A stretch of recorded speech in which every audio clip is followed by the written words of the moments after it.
नमस्कार दोस्तों, revise channel पर आपका स्वागत है।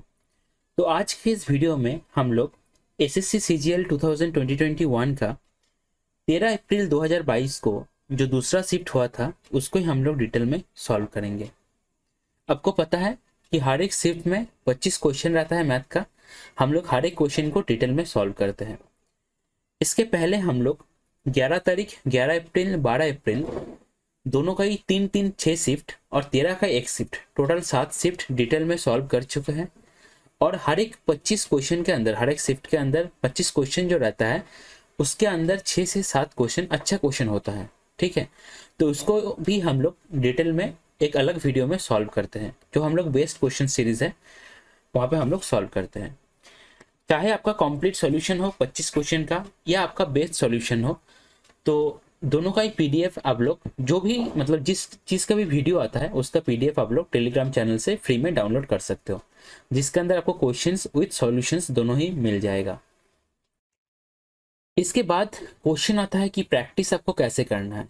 देखिए, आप वीडियो को देख रहे हो, आप नया चीज़ सीख रहे हो, ठीक है, लेकिन आपको जब भी कोई क्वेश्चन आप देख रहे हो स्क्रीन पे, क्वेश्चन को देखने के बाद ही आपको वीडियो को पॉज कर लेना है। आपको खुद से एक ट्राई ज़रूर देना है। आप देखो आप खुद से हो रहा है कि नहीं। अगर खुद से नहीं हो रहा है तब आप वीडियो को देखो कि उसमें क्या किया गया है। अगर खुद से हो भी रहा है तो भी आप देखो कि जैसा वीडियो में देखा जा रहा है वैसा ही आप किए हो कि नहीं। ठीक है, आप आंसर भी चेक कर सकते हो। इसके साथ ही यहाँ पे हम लोग जब प्रैक्टिस करते हैं तो हम लोग क्या करते हैं ना, हर एक छोटा से छोटा चीज़ हम लोग डिस्कस करते हैं। उसके साथ ही जो भी कॉन्सेप्ट के ऊपर क्वेश्चन आया है उससे रिलेटेड जो थ्योरी या फॉर्मूला है वो भी हम लोग यहाँ पे अटैच कर देते हैं, सो दैट पीडीएफ मिलने के बाद आप जब पीडीएफ से प्रैक्टिस करते हो आप उसको आराम से रिवाइज कर सको। ठीक है, इसके साथ ही आप जब पीडीएफ से क्वेश्चन प्रैक्टिस कर रहे हो, जो क्वेश्चन आपका पहली बार में नहीं बन रहा है या ऐसा भी हो सकता है जो आपको अटक रहा है या आपको मेथड जो है उतना क्लियरली नहीं पता है, ठीक है, अगर किसी भी प्रॉब्लम है कोई भी क्वेश्चन में तो आप उस क्वेश्चन को मार्क कर लो। ठीक है, सॉल्यूशन तो आपको पास है ही और उसको आप बाद में प्रैक्टिस भी करो। क्लियर है। इसके साथ ही और एक चीज, जैसे हर एक वीडियो में हम लोग क्या करते हैं ना, छोटा से छोटा चीज और बेसिक चीजों को भी थोड़ा सा डिस्कस करते हैं। तो हो सकता है कभी कभी कि आपको कॉन्सेप्ट अच्छे से पता हो, ठीक है, आपको लग रहा होगा कि इतना क्यों एक्सप्लेन किया जा रहा है, लेकिन मेरा बस एक ही मकसद है कि हर एक बच्चा जो है, चाहे वो थोड़ा सा एडवांस हो चाहे वो थोड़ा सा वीक हो, वो अच्छे से सीख सके, हर एक क्वेश्चन को अच्छे से समझ सके स्टेप बाय स्टेप। ठीक है, तो अगर आपको लग रहा है कि बहुत ज़्यादा एक्सप्लेनेशन हो रहा है तो आप एक काम करो, एरो की से थोड़ा सा स्किप कर जाओ। ठीक है, आप क्वेश्चन को सॉल्व करो और आप देखो फाइनल आंसर आपका मैच हो रहा है कि नहीं। ठीक है, आपका पास एक ही मोटिव होना चाहिए कि कम टाइम में ज़्यादा क्वेश्चन आपको प्रैक्टिस करना है। आप सेल्फ प्रैक्टिस के ऊपर ज़्यादा ध्यान दीजिए, क्योंकि वही सबसे बड़ा चीज़ है।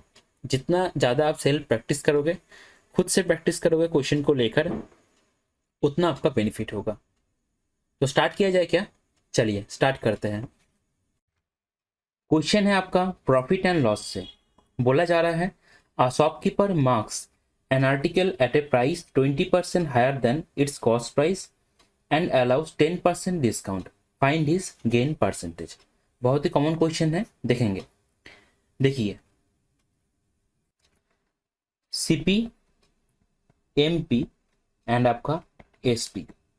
मैं मान लेता हूँ सीपी जो है 100 है, मार्क किया है कितने में, 20% हायर देन कॉस्ट प्राइस, तो 120 हो जाएगा मार्क प्राइस, और 10% डिस्काउंट दे रहा है तो 120 के ऊपर 10% डिस्काउंट। जब मार्क प्राइस के ऊपर हम लोग डिस्काउंट देते हैं तो क्या मिलता है हम लोगों को, सेलिंग प्राइस, माइनस 10% 120 का क्या हो जाएगा, 12 हो जाएगा, तो 108। आप ऐसे भी कर सकते हो कि 120 इंटू 10% डिस्काउंट, तो 100 का चीज़ कितने में मिलेगा, 90 में, तो 100 का वैल्यू 120, तो 90 का वैल्यू क्या हो जाएगा, सेम ही आएगा, दोनों तरह से होता है। ठीक है, तो यहाँ पे आप देख सकते हो गेन परसेंटेज, गेन परसेंटेज कितना हो जाएगा, सीपी अगर 100 है, एसपी है 108, तो गेन परसेंटेज हो जाएगा 8%। बहुत ही आसान क्वेश्चन। क्वेश्चन है आपका डाटा इंटरप्रिटेशन का हिस्टोग्राम से। ठीक है, देखिए एसएससी सीजीएल में या सीजीएल में जो डाटा इंटरप्रिटेशन का क्वेश्चन आता है डीआई का, वो या तो आपका पाई चार्ट से आता है या आपका हिस्टोग्राम से आता है। इन दोनों में मतलब ज़्यादा दिखा जाता है। ठीक है, तो ये है हिस्टोग्राम से। क्या बोला जा रहा है, जब DI का क्वेश्चन हो डायरेक्ट हम लोग क्वेश्चन को पढ़ेंगे, जब समझ में नहीं आएगा तो पीछे वाला जो इन्फॉर्मेशन दिया गया है उसको पढ़ेंगे। देखते हैं, what is the average height of 32 tallest students in the athletic club, express your answer correct to 1 decimal place. देखिए, जब भी आपको ऐसे दे दिया जाएगा कि नियरेस्ट इंटीजर आपका 1 place of decimal, 2 place of decimal, मतलब आप समझ रहे हो कैलकुलेशन जो होगा आपका अप्रोक्सीमेट होगा, तो थोड़ा सा आपको दिक्कत हो सकता है, ध्यान से कैलकुलेशन करना है। अब बोला जा रहा है कि सबसे लंबा वाला इस क्लब के अंदर सबसे लंबा जो 32 बच्चा है उन सबका एवरेज हाइट कितना है। अच्छा, तो देखिए यहाँ पे डाटा जो दिया गया है आपका, यह है नीचे वाला जो है हाइट का रेंज दिया गया है, और ऊपर जो है फ्रीक्वेंसी, फ्रीक्वेंसी मतलब इस हाइट के रेंज के अंदर कितना बच्चा है उसका नंबर यहाँ पे दिया गया है। क्लियर है बात।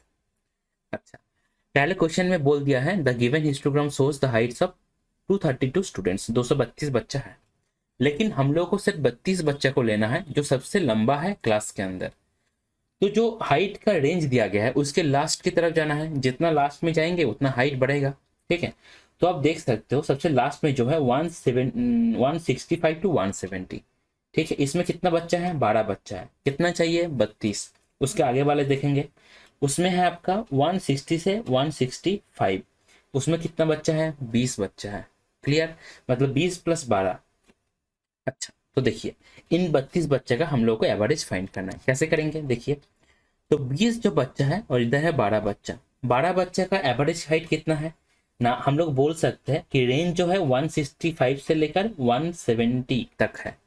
तो अगर इसका एवरेज फाइंड करना हो तो कैसे करेंगे, दोनों को ऐड करके 2 से डिवाइड कर सकते हैं, या तो हम लोग ये भी कर सकते हैं कि दोनों का जो डिफरेंस है, एवरेज मतलब क्या, 165 से लेकर 170, इसका बीच का नंबर, तो बीच का डिफरेंस कितना है, 5 है, तो 5 का आधा करेंगे तो 2.5। तो या तो हम लोग 170 से 2.5 माइनस कर सकते हैं, या तो 165 से 2.5 प्लस कर सकते हैं। ठीक है, तो एवरेज क्या हो जाएगा, 167.25, सॉरी 167.5। ये हो गया ये 12 बच्चे का एवरेज 167.5।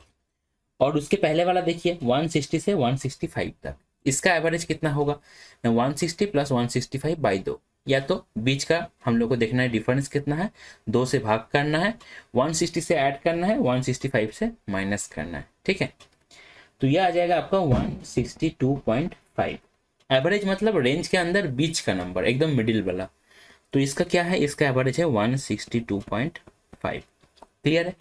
अब ये जो 32 बच्चा हुआ 20 प्लस 12, इनका हम लोगों को क्या करना है, एवरेज फाइंड करना है। तो नॉर्मल प्रोसेस क्या है, नॉर्मल प्रोसेस तो यही हो जाएगा ना कि 20 इंटू 162.5 प्लस आपका यहाँ पे 12 इंटू 167.5 बाय आपका 32 से भाग करना पड़ेगा।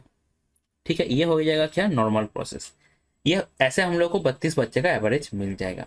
लेकिन इसमें आप देखो कैलकुलेशन कितना हो जाएगा आपका, तो कैलकुलेशन को हम लोग घटाने की कोशिश करेंगे। इसलिए मैं हमेशा बोलता हूँ कि एवरेज का अगर क्वेश्चन है तो हमेशा आप डेविएशन का जो कॉन्सेप्ट होता है उसको सीख लो अच्छे से एंड उसको अप्लाई करो जब आप घर पे प्रैक्टिस कर रहे हो, क्योंकि डेविएशन के अलावा इस तरह का कैलकुलेशन का अवॉइड करने का और कोई भी रास्ता नहीं है। ये आपको थोड़ा सा ध्यान रखना पड़ेगा। ठीक है, तो हम लोग क्या करेंगे, बेसिक को छोड़ देंगे, हम लोग क्या करेंगे, डेविएशन से करेंगे। देखिए हम लोग मान लेते हैं कि एवरेज जो है, एवरेज कितना, एवरेज है 165, ये है हम लोग मान लेते हैं। क्लियर है। तो पहले में एवरेज कितना कम है, 165 माइनस 162.5, तो कितना आया 2.5, तो 2.5 कम है कितना बच्चे पर, 20 बच्चे पर।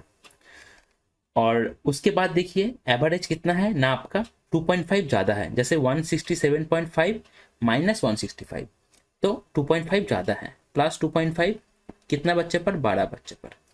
तो नेट चेंज कितना हुआ, नेट चेंज हुआ मेरा 2.5 दोनों तरफ ही है, अगर कॉमन ले लेंगे तो 20 माइनस 12 मतलब जो है माइनस 2.5 इंटू 8, ये क्या है, ये है आपका नेट चेंज। क्लियर है इतना। अच्छा, कितना बच्चा पर हो रहा है ये नेट चेंज, ये हो रहा है 32 बच्चे पर। ठीक है, हम लोग पहले 165 को एवरेज मान लिए हैं, फिर हम लोग देख रहे हैं नेट डेविएशन जो है, नेट चेंज वो कितना हो रहा है। क्लियर है, मतलब एवरेज से कितना इस पर या उस पर जा रहा है, उस पर जाएगा तो प्लस, इस पर जाएगा तो माइनस, ऐसा वाला। क्लियर है लॉजिक। तो देखिए क्या आएगा, 8 से काटेंगे तो 8 4 32, तो यह आ जा रहा है -25/40। तो 5 से काटेंगे -5/8। ठीक है, तो आप एक चीज देख सकते हो, -5/8 आ रहा है, मतलब इसका वैल्यू क्या है, इसका वैल्यू लेस देन 1 है कि नहीं, मतलब 0 पॉइंट समथिंग आएगा इसका वैल्यू। क्या होगा अभी कैलकुलेट करें, अगर जरूरत पड़ेगा तो कैलकुलेट करेंगे, ठीक है, नहीं तो लॉजिक से आंसर को टिक करेंगे। तो क्या होगा, एवरेज जो हुआ एक्चुअल एवरेज 165 माइनस आपका 5/8, मतलब 165 माइनस लेस देन, मतलब 5/8 का वैल्यू लेस देन 1। ठीक है, तो आप समझ सकते हो कि 164 पॉइंट समथिंग आएगा। आप ऑप्शन पे आप देख रहे हो, एक ही ऐसा ऑप्शन है जहां पे आपको 164.4 दिख रहा है, तो हम लोग डायरेक्ट बोल सकते हैं कि ऑप्शन ए जो होगा आपका करेक्ट आंसर होगा। ठीक है, आप जब कैलकुलेशन कर रहे हो, मैं हमेशा बोलता हूँ कैलकुलेशन आप जब कर रहे हो उसमें तो आपको फास्ट होना ही पड़ेगा, इसलिए आपको यह देखना है कैलकुलेशन करते हुए आपको थोड़ा सा ऑप्शंस की तरफ देखना है कि ऑप्शन में मेरा क्या क्या है, क्योंकि ऑप्शन में क्या नंबर क्या पॉसिबिलिटी दिया हुआ है इसके ऊपर डिपेंड करेगा आप कितना तक कैलकुलेशन करोगे। हो सकता है कभी डेड एंड हो जाए, तब आपको पूरा करना पड़ेगा एकदम लास्ट तक। ठीक है, हो सकता है कभी डेड एंड ना हो, ऑप्शंस को एलिमिनेट करके हम लोग टिक कर सकते हैं। ठीक है, देखिए जो बच्चा फास्ट करेगा ना वो लेकिन ये सब अप्लाई करेगा ही करेगा, क्योंकि वो ये सब पे काम कर चुका है। तो आपको अगर नहीं पता, आपको अगर कंपटीशन में टिके रहना है तो आपको ये सीखना पड़ेगा।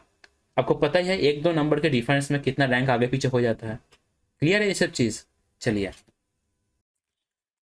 क्वेश्चन है आपका परसेंटेज से, बोला जा रहा है A spends 65% of his income increase by 20.1% and the expenditure increased by 20%. By what percent does his savings increase or decrease? Correct to 1 decimal place दिया हुआ है, मतलब कैलकुलेशन जो होगा अप्रोक्सीमेट होगा। देखिए ये जो क्वेश्चन है बहुत ही कॉमन एक पैटर्न का क्वेश्चन है, फिक्स पैटर्न का क्वेश्चन है, लेकिन इसको सॉल्व करने का 2 से 3 मेथड है। ठीक है, तो आपको हमेशा उसी मेथड को चूज करना है जो आपका यूनिवर्सल मेथड हो, जिसको आप हर जगह पे लगा पाओ और जो आपका टाइम को बचा सके। क्लियर है, ये दोनों पॉइंट आपके दिमाग में रहना चाहिए, क्योंकि एक क्वेश्चन को सॉल्व करने का बहुत सारा मेथड हो सकता है, लेकिन सब अच्छा मेथड नहीं होगा। कुछ आपको कम टाइम में दे देगा, लेकिन उसके लिए आपको हो सकता है कि वो पर्टिकुलर केस में ही वैलिड है। आपको ऐसा मेथड लेना है जो आपका 90% क्वेश्चन के लिए वैलिड हो जाएगा और आपका टाइम भी सेव करे, कैलकुलेशन को रिड्यूस करे। क्लियर है, तो इस तरह का क्वेश्चन को सॉल्व करने के लिए हम लोग एलिगेशन का हेल्प लेते हैं। ठीक है, देखिए पहले चीज जो ध्यान रखिए कि एलिगेशन जब हम लोग इसको अप्लाई करेंगे तो एक तरफ हम लोग लिखेंगे सेविंग्स को, एक तरफ एक्सपेंडिचर को, और बीच में लिखते हैं इनकम। ठीक है, इसको ध्यान रखना है आपको, क्योंकि बहुत बच्चा क्या करेगा ना, यहाँ पे ले लेगा इनकम और यहाँ पे ले लेगा सेविंग्स। उन लोगों को लगता है सेविंग्स है तो बीच में रहेगा, लेकिन ऐसा नहीं है। इनकम जो होता है सेविंग प्लस एक्सपेंडिचर होता है। ठीक है, तो इनकम जो है हमेशा बीच में आएगा एलिगेशन में। क्लियर है बात, ये एकदम मतलब रहना चाहिए दिमाग पे, कोई कंफ्यूजन नहीं होना चाहिए। और नीचे आपको क्या रेशियो दे देगा, रेशियो दे देगा आपका सेविंग्स और एक्सपेंडिचर का। ठीक है, ये कितना इंक्रीज और डिक्रीज है हम लोग यहाँ पे लिखते हैं एलिगेशन में, और नीचे हम लोग को रेशियो मिल जाता है। क्लियर है क्या? अच्छा, आप उल्टा भी कर सकते हो, आप यहाँ पे ले सकते हो एक्सपेंडिचर, यहाँ पे सेविंग्स, तो यहाँ पे मिल जाएगा एक्सपेंडिचर, यहाँ पे मिल जाएगा सेविंग्स का रेशियो, ऐसा भी हो सकता है, लेकिन हमेशा बीच में आपका रहेगा इनकम, ये ध्यान रहना चाहिए।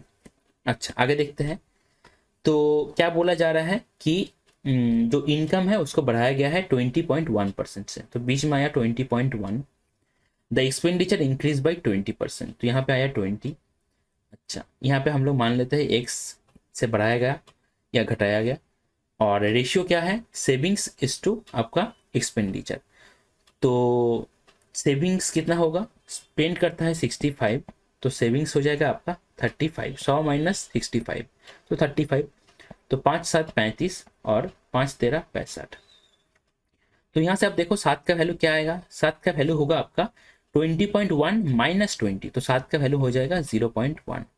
तो 13 का वैल्यू क्या हो जाएगा, 13 का वैल्यू हो जाएगा 0.1/7 इंटू आपका 13, तो 1.3/7। ये हो जाएगा किसका वैल्यू, ये हो जाएगा आपका 13 का वैल्यू।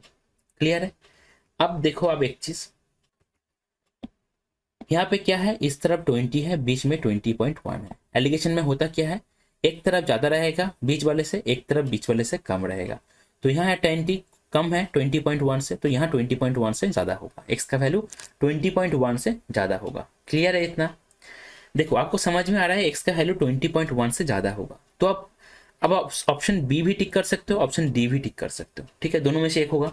लेकिन बहुत जगह पे ऐसा आपको देखने को मिलेगा कि ऑप्शन में एक ही रहेगा जो आपका 20.1 से ज़्यादा रहेगा। इसलिए मैं हमेशा बोलता हूँ आप जब कैलकुलेशन कर रहे हो थोड़ा सा ऑप्शंस की तरफ देख लो कि चारों ऑप्शंस कैसे दिया गया है, कि हो सकता है कि तो एक ही वैल्यू क्वेश्चन में हो जो 20.1 से ज़्यादा हो, तो आपको कैलकुलेट करने का ज़रूरत नहीं पड़ेगा। क्लियर है क्या? अच्छा, अब देखिए कैसे करेंगे ना। 1.3/7 है तो कैसे जाएगा ना, आपका आप देख सकते हो 7 दूनी होता है 14, ठीक है, तो 0.2 के बराबर हो सकता है, ये हम लोग बोल सकते हैं। अगर ये 1.4 रहता तो 0.2 आता, तो कम है तो 0.19 0.18 ऐसा कुछ आएगा। क्लियर है क्या? अगर ये 0.2 हुआ तो x का वैल्यू हो जाएगा आपका 20.1 प्लस आपका 0.2, तो 20.3 हो जाएगा x का वैल्यू। तो इतना परसेंटेज क्या करेगा, इंक्रीज करेगा, तो ऑप्शन बी हो जाएगा आपका करेक्ट आंसर। क्लियर है? देखिए आपको पूरा कैलकुलेशन नहीं करना है, आप देख पा रहे हो यहाँ पे मैं जो भी क्वेश्चन सॉल्व करवा रहा हूँ एकदम कोई मतलब जो आपका एग्जाम में आया हुआ है ऐसा ही क्वेश्चन है। तो कैसे मैं अप्रोच को बैठा रहा हूँ, कैसे मैं देख रहा हूँ, कितना तक मैं कैलकुलेशन कर रहा हूँ, ये सब बहुत इंपॉर्टेंट है।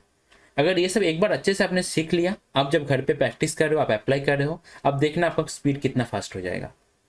क्योंकि क्वेश्चन का जो मेन जो करेक्ट ऑप्शन है ना उसको ठीक करने से मतलब है, ठीक है। आप जैसे भी करो, तुक्का लगा कर भी अगर करोगे तब भी ठीक है, लेकिन हाँ वो तो अलग लॉजिक हो गया कि तुक्का हर जगह नहीं चलता है। लेकिन आपको समझना है कि लॉजिक कितना तक बैठा है, हम कैसे लॉजिक को बैठा है, ठीक है। क्वेश्चन है आपका रेशियो एंड पार्टनरशिप का जो चैप्टर है वहां से पार्टनरशिप से लिया गया है। एसएससी सीजीएल में नॉर्मली प्रीलिम्स का अगर बात करूं तो रेशियो पार्टनरशिप से अगर क्वेश्चन आता है तो लगभग हर एक सेट में, हर एक शिफ्ट में एक्चुअली आपका पार्टनरशिप से एक क्वेश्चन रहता ही है। देखते हैं, P and Q start a shop with the capital इतना एंड इतना, ठीक है। After a year out of profit इतना, P gets his share of profit plus some money that is not a part of the profit as is salary. P gets total of इतना, what is the salary of P, ठीक है। तो P का salary पूछा है। अच्छा ध्यान से समझिए, यहाँ पे आप अगर देखेंगे तो P/Q आपको सीधा देखेगा कितना ना 1:3, 15 3 45, तो 1:3 हम लोग बोल सकते हैं इन्वेस्टमेंट का रेशियो है। तो इसी रेशियो में क्या होगा, प्रॉफिट को बटा जाएगा। तो P का प्रॉफिट कितना आना चाहिए, P का प्रॉफिट आना चाहिए कि 1/4 इंटू आपका 16 लाख जो है, ठीक है। तो मैं लिख देता हूँ, ऐसा तो जीरो को मैं नहीं लेता, तो कितना जीरो है, 4 जीरो है, तो कितना आ रहा है ना 40,000 आ रहा है। यह है आपका P का क्या है, ये P का प्रॉफिट है, ठीक है। अब क्वेश्चन में ध्यान दीजिए, लैंग्वेज में क्वेश्चन में बोला जा रहा है P gets his share of profit plus some money that is not a part of the profit as is salary. मतलब उसको प्रॉफिट तो मिलता ही है लेकिन उससे ज्यादा कुछ पैसा मिलता है जो उसका प्रॉफिट का पार्ट नहीं है। मतलब यहाँ पे जो प्रॉफिट का रेशियो जो है आपका 1:3, ठीक है, इस हिसाब से ही P का प्रॉफिट मिलेगा, उससे भी कुछ ज्यादा मिलेगा। अब P को क्वेश्चन में बोल दिया गया है कि मिल रहा है 70,000 और हम लोग देखें कि प्रॉफिट मिलना चाहिए 40,000, तो बाकी जो मिला है वो क्या मिला है, वो सैलरी मिला है। तो 70,000 माइनस 40,000, 70,000 माइनस 40,000, ये है आपका P का सैलरी, दैट इज 30,000। 30,000 मतलब ऑप्शन सी हो जाएगा आपका करेक्ट आंसर।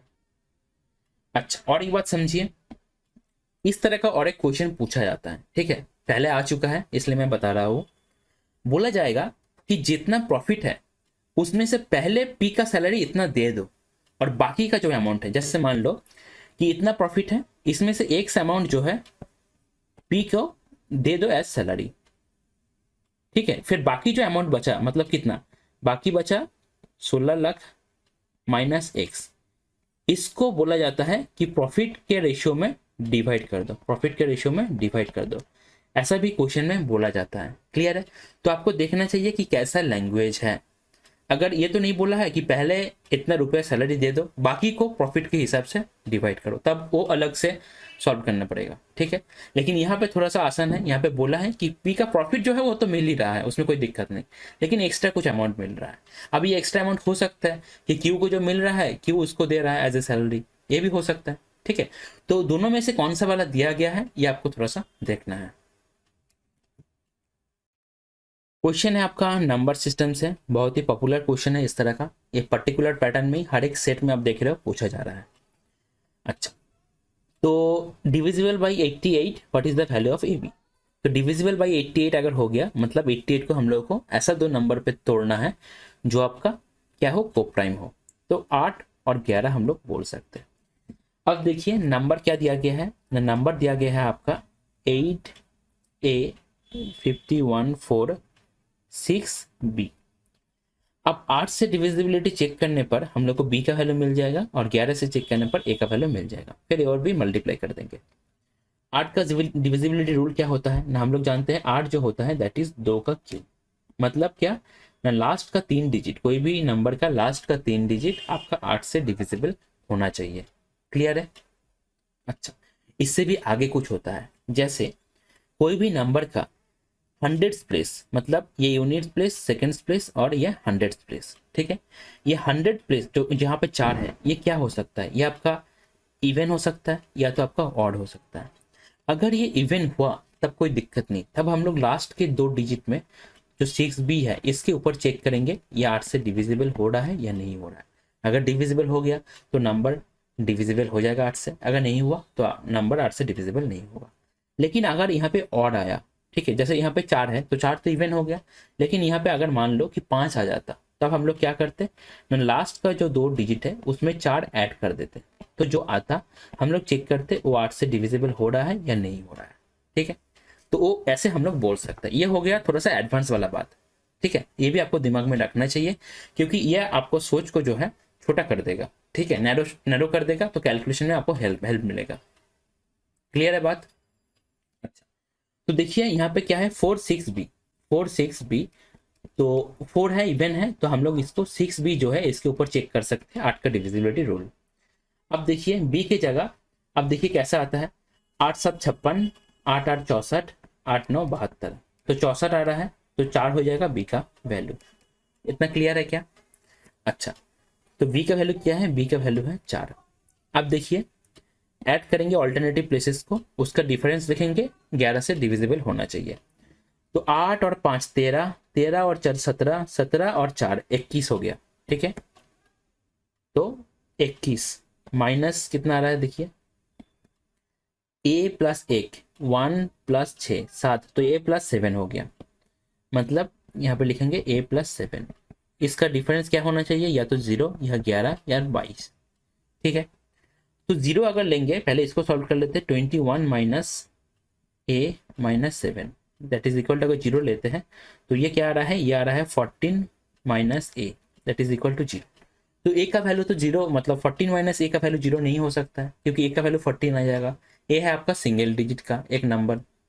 अच्छा, तो A का वैल्यू अगर 11 लेंगे, मतलब 14 माइनस A जो है इसको अगर 11 लेंगे तो A का वैल्यू आ जाएगा 3, ठीक है। तो A है 3, B है आपका 4, तो ऑप्शन डी हो जाएगा 4 3 12 आपका करेक्ट आंसर। अच्छा, और एक बात मैं बताऊं, देखिए एक चीज, पहले आप जब कैलकुलेट कर रहे हो आप देख रहे हो B का वैल्यू 4 आ रहा है, यहाँ से आपको पता चल रहा है B जो है 4 है, ठीक है। तो ए बी का आपको वैल्यू फाइंड करना है, मतलब ए बी जो होगा जो आएगा प्रोडक्ट वो 4 से डिविजिबल होना चाहिए। ऐसा 2 ही ऑप्शन है, 4 5 20, 4 3 12, क्योंकि 15 और 9 जो है 4 से डिविजिबल नहीं है। तो आप ऐसे भी बोल सकते हो, अगर ऐसे आप देखें कि बी को कैलकुलेट करने के बाद 4 आया और बाकी जितना भी ऑप्शन है एक को छोड़ के कोई भी 4 से डिविजिबल नहीं है, तो आप बोल सकते हो जो 4 से डिविजिबल है वही हो जाएगा आपका करेक्ट आंसर। देखिए इस तरह का सोच आपके अंदर आपको रखना है कि मैं ऐसे भी सोच सकता हूँ, मैं इस लॉजिक से भी क्वेश्चन को कर सकता हूँ, तभी आपका टाइम बचेगा, ठीक है। क्योंकि आप अगर बिना सोचे एक बार सीख लिए उसके ऊपर ही आप करते जा रहे हो तो आपका स्पीड कभी नहीं बढ़ेगा। इस तरह का सोच आपको रखना पड़ेगा। आप तुक्का लगाओ लेकिन लॉजिक से लगाओ तो सबसे सही बैठता है, क्योंकि समय भी कम लगता है और ठीक होने का चांसेस भी सबसे हाई रहता है। क्वेश्चन है आपका DI का हिस्टोग्राम से। डायरेक्ट क्वेश्चन को पढ़ेंगे। क्या बोला जा रहा है, how many youths are unemployed in state A and C taken together. A and C दोनों में बोला जा रहा है कितना अनएम्प्लॉयड है। डाटा जो दिया गया है हम लोग का यूथ का दिया गया है और एम्प्लॉयड यूथ का दिया गया है, मतलब दोनों को अगर माइनस करते हैं तो हम लोग को क्या मिलेगा, अनएम्प्लॉयड का मिल जाएगा। क्लियर है क्या? अच्छा देखते हैं। तो ए का और सी का, तो ए में यहाँ पे कितना आ रहा है ना, 12 माइनस 10.5 तो 1.5 आ रहा है, और सी का कितना आ रहा है, यहाँ पे भी 1.5 आ रहा है। तो 1.5 प्लस 1.5 तो ऑप्शन ये हो जाएगा 3 हो जाएगा आपका करेक्ट आंसर। क्वेश्चन है आपका DI का हिस्टोग्राम से। डायरेक्ट क्वेश्चन को पढ़ेंगे, अगर तब समझ में नहीं आया तब पीछे वाला इंफॉर्मेशन को पढ़ेंगे। क्वेश्चन में बोला जा रहा है the number of employed youth in state B is what percentage of the number of employed youth in state E। अच्छा, दोनों जगह एम्प्लॉयड यूथ का ही बात हो रहा है, ठीक है। डाटा जो दिया गया है एक है यूथ का, एक है एम्प्लॉयड यूथ का। अच्छा, व्हाट परसेंटेज, परसेंटेज ज़्यादा या कम, परसेंटेज मोर या लेस नहीं बोला है, तो ये भी आपको ध्यान रखना है कि परसेंटेज मोर या लेस बोला है कि नहीं, क्योंकि बहुत जगह बोल देता है। अच्छा, तो बी का एम्प्लॉयड यूथ कितना है ना, आपका देख रहे हो 7 है। अच्छा, और ई का आपका एम्प्लॉयड यूथ कितना है, 8 है। तो 7/8 कितना होता है, 87.5%। डायरेक्ट रटा होना चाहिए एकदम। ऑप्शन डी हो जाएगा आपका करेक्ट आंसर। 1/8 कितना होता है, 12.5 होता है। 2/8 तो 1/4 हो गया, तो 25% हो जाएगा। फिर आपका 3/8 कितना होता है, 37.5 होता है, ठीक है। 4/8 कितना हो जाएगा, हाफ हो जाएगा, तो 50% हो गया। 5/8 क्या हो जाएगा ना, 62.5 हो जाएगा। क्लियर है? तो ये सब कुछ जो है एकदम रटा होना चाहिए पूरा, ठीक है। तभी आपको क्वेश्चन में देखोगे 7/8 सीधा टिक करोगे ऑप्शन डी। क्लियर है? क्वेश्चन है आपका ट्रिगोनोमेट्री का हाइट एंड डिस्टेंस है। हाइट एंड डिस्टेंस से नॉर्मली क्वेश्चन आपका मेंस में हो, प्री में हो, आसान क्वेश्चन ही आता है। बस आपको लैंग्वेज को पहली बार बहुत ही आराम से पढ़ना है और पहली बार में ही आपको समझने की कोशिश करना है, ठीक है। मिसरीडिंग नहीं होना चाहिए, यह भी ध्यान रखना है।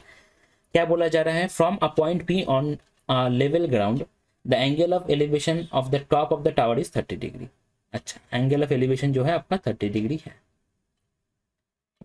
उसके साथ क्या बोला जा रहा है, if the distance of the point P from the foot of the tower is 510।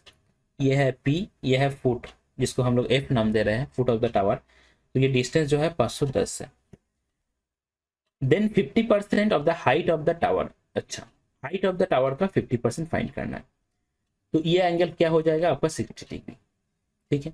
60 के उल्टे तरफ अगर A है, 510 को अगर A मान रहा हो, तो 30 के उल्टे तरफ क्या हो जाएगा, A/√3, क्योंकि आप जानते हो 30 के उल्टे तरफ जो रहता है उसके साथ √3 मल्टीप्लाई करके 60 के उल्टे तरफ आता है।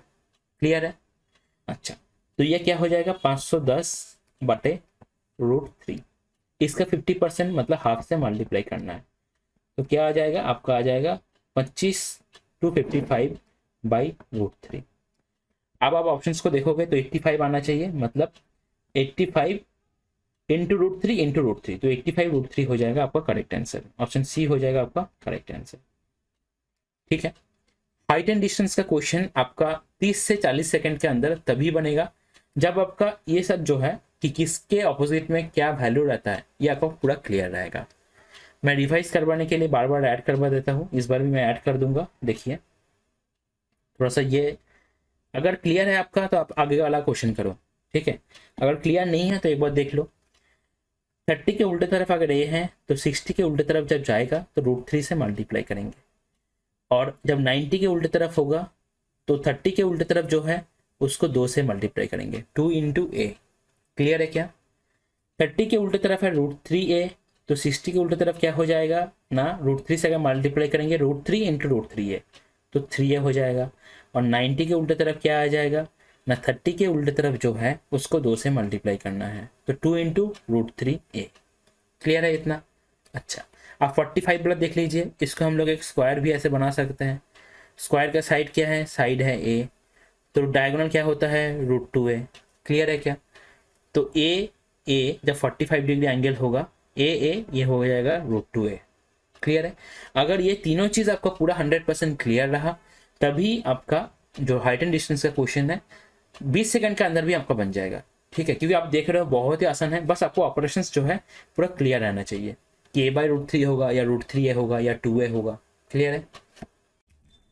क्वेश्चन है आपका जियोमेट्री का सर्कल से, बोला जा रहा है chords AB and CD of a circle intersect externally at P। देखिए यह एक सर्कल, दो कॉर्ड है जो आपका बाहर का ही मीट करता है।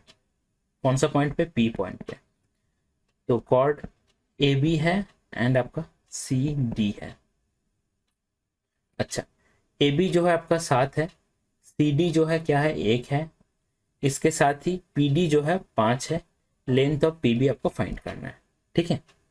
अच्छा देखिए एक चीज यहाँ पे हम लोग इसको लिखते कैसे हैं, जो स्टेट का फॉर्मूला जो है PB into PA that is equal to PD into PC, ऐसे लिखते हैं हम लोग। आपको ध्यान रखना है, आपको स्टार्ट करना है इसी पॉइंट से जहाँ पे आपको मीट करना है, वहां से लेके बाहर तक लेना है, फिर पूरा लेना है, दोनों को मल्टीप्लाई करना है, दैट इज इक्वल टू वहां से लेके बाहर तक लेना है। ठीक है, फिर पूरा लेना है, ये ध्यान रखना है। ठीक है, ऐसा मत कर देना कि P से लेके PD कर लिए और आप इसको अलग कर लिए, तब गलत हो जाएगा। ठीक है, ये कॉन्फ्यूजन रहता है तो मैंने क्लियर करवा दिया। फॉर्मूला लिखा हुआ है, आप देख सकते हो। अच्छा, अब PB क्या है? PB है x, PA कितना है 7 प्लस x। देखिए देख रहे हैं आप, गलत हो जा रहा था। PA मतलब पूरा लेना है तो 7 प्लस x। PD कितना है? PD है 5 और PC कितना है? PC है 6। मतलब अब देखो आप, मतलब आपको x इंटू 7 प्लस x को क्या बनाना है? 30 बनाना है। अब आप सॉल्व मत करो, क्वाड्रेटिक फॉर्म करके आप सॉल्व मत करो, अब डायरेक्ट ऑप्शन में देखो कि x का वैल्यू क्या बैठाएंगे तो 30 आ जाएगा। तो आप सीधा देख पा रहे हो x का वैल्यू अगर 3 हो जाएगा तो 3 इंटू 10 आपका 30 बन जाएगा। तो ऑप्शन बी जो होगा आपका करेक्ट आंसर हो जाएगा। क्वेश्चन है आपका सिंप्लीफिकेशन से। देखिए इस तरह का जब क्वेश्चन हो ना, पहले आप ऑप्शंस की तरफ देख लीजिए कि आप अप्रोक्सीमेशन कर सकते हो या नहीं कर सकते हो। अब देखो ऑप्शंस में आपको 175 दिख रहा है, 1.75 दिख रहा है, 0.175 और 17.5 दिख रहा है। मतलब ऑप्शंस जो है बहुत दूर दूर है और जो डेसिमल है उसका भी जो जगह है वो भी अलग अलग है। ठीक है, यहाँ पे पॉइंट के बाद 2 डिजिट, यहाँ पे पॉइंट के बाद 3 डिजिट, यहाँ पे पॉइंट के बाद 1 डिजिट, यहाँ पे पॉइंट के बाद कुछ भी नहीं। क्लियर है बात? तो आप देख पा रहे हो कि ऑप्शंस जो है, आंसर जो है आपका बहुत दूर दूर है, तो हम लोग अप्रोक्सीमेशंस को अच्छे से लगा सकते हैं। क्लियर है बात? पहले आपको ये चीज देख लेना है। इस क्वेश्चन को मैं 3 तरह से सॉल्व करवाऊंगा। हम लोग क्या करेंगे ना, अप्रोक्सीमेशन लेकर सॉल्व करेंगे और एक एक्चुअल से सॉल्व करेंगे। ठीक है, हम लोग देखेंगे कि कितना फर्क पड़ता है। देखिए पहले हम लोग एक्चुअल से सॉल्व करते हैं ना, कितना आ जाएगा 48.3 तो बाहर रह जाएगा, इनटू अगर 4.95 कॉमन ले ले, 4.95 कॉमन अगर ले लेंगे तो क्या आ रहा है आपका, आ रहा है कि 4.95 इंटू आपका 4.95 प्लस आ रहा है आपका 13.25। नीचे क्या आ रहा है? नीचे आ रहा है आपका 12.55। मैं लिख रहा हूँ पहली बार के लिए पूरा 12.55 प्लस आपका 5.65, ए स्क्वायर माइनस बी स्क्वायर ए प्लस बी ए माइनस बी। तो 12.55 माइनस आपका 5.65। ठीक है, इंटू कितना है? इंटू है 19.8।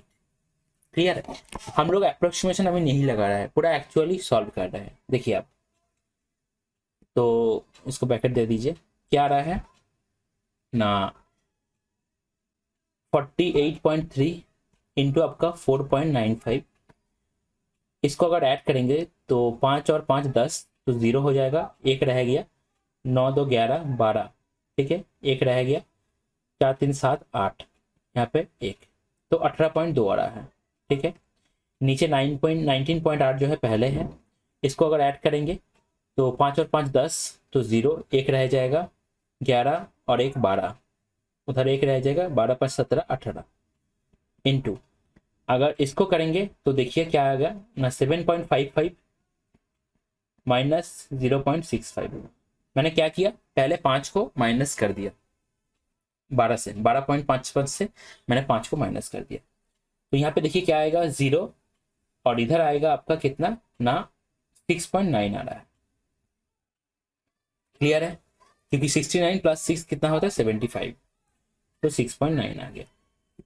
अब देखिए 18.2 18.2 कट गया। अच्छा 6.9 है इधर और इधर है 4.95, इसको काट सकते क्या? 5 से जाएगा क्या? 5 9 45, 30 नहीं जा रहा है। अच्छा 6.9 इंटू अगर 7 करें तो 540 नहीं 540 क्यों 420 और आपका 63, तो 483 आ रहा है। मतलब ये आपका 7 से कट जाएगा। ठीक है, अब देखिए कैसे कर सकते हैं ना। आपका आ रहा है 7 इंटू 495, नीचे 100 ले लेंगे, 198 ऊपर 10 ले लेंगे तो नीचे आ जाएगा 10। तो आप देखिए क्या आ रहा है, 5 से काट सकते हैं, 5 दूनी 10, 5 9 45 और 5 9 45, तो 99 2 हो जाएगा आपका 198। तो क्या आ रहा है 7/4। तो एकदम आपका आंसर आ रहा है, मतलब क्या ये 1 3/4 आ रहा है, मतलब 1 + 3/4 तो 1.75 ये सीधा आ रहा है। ठीक है, तो यहाँ से आप देख सकते हो ऑप्शन बी जो है आपका करेक्ट आंसर हो गया। तो इसमें हम लोग क्या किए ना, अप्रोक्सीमेशन एकदम भी नहीं लिए। ठीक है, हम लोग सीधा मतलब एक्यूरेट कैलकुलेशन किए, तो उसमें हम लोग का आंसर आ रहा है 1.75। अब इसके आसपास, ये तो एक्चुअल आंसर है, इसके आसपास कोई भी ऑप्शंस में नहीं है।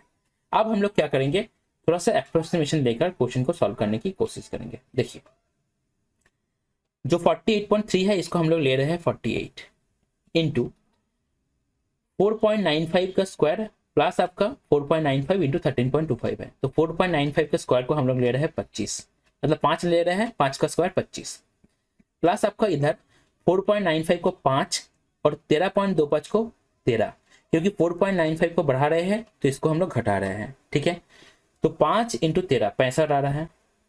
अच्छा नीचे देखिए क्या करते हैं हम लोग, नीचे हम लोग क्या कर रहे हैं 12.55 इसको हम लोग 13 मान रहे हैं, और इधर 5.65 को हम लोग 5 मान रहे हैं, क्योंकि एक को बढ़ा रहे हैं तो एक को घटाएंगे। तो 13 का स्क्वायर माइनस आपका 5 का स्क्वायर, अच्छा इंटू है 19.8, तो इसको तो सीधा BC लेंगे क्योंकि बहुत क्लोज है। अब देखिए क्या आ रहा है ना, 48 इंटू है आपका 65 5 70 70 और 20 90, बाई है आपका 20 इंटू है देखिए 13 स्क्वायर माइनस 5 का स्क्वायर। ठीक है, तो 5 12 13 जो होता है आपका ट्रिपलेट होता है, तो 12 का स्क्वायर तो आएगा ही। ऐसे भी आप कर सकते हो 13 + 5 13 - 5, तो 18 इंटू 8 144 ही आ जाएगा। ठीक है, तो इसको अगर काटेंगे 0 0 कट गया, 2 24 से कट गया। अब 24 6 से होता है 144, क्योंकि 120 और 24 तो 144 हो गया। अब 3 से कटेंगे, 3 3 9 और 3 दूनी 6, तो 3/2 तो 1.5 आ गया। अप्रोक्सीमेशन लेने के बाद आपका 1.5 आ रहा है। क्लियर है? तो आप देख सकते हो कि ये 1.575 के आसपास ही है, तो हम लोग बोल सकते हैं कि ऑप्शन बी जो हो जाएगा हमारा करेक्ट आंसर हो जाएगा। क्लियर है क्या? मतलब समझ रहे हो, अगर ऐसा ऑप्शंस में रहता कि 1.3 1.45 1.75 और 1.8, तब आपको दिक्कत होता, तब आपको एक्यूरेटली करना पड़ता। लेकिन अगर हम लोग अप्रोक्सीमेशन से अप्लाई करें तो दिक्कत कुछ नहीं है, हम लोग ऐसे भी टिक मार्क कर सकते हैं, क्योंकि ऑप्शंस जो है बहुत गैप गैप में है। अच्छा अगर हम लोग ऐसे करें, देखिए और एक अप्रोक्सीमेशन हम लोग लेते हैं अलग से।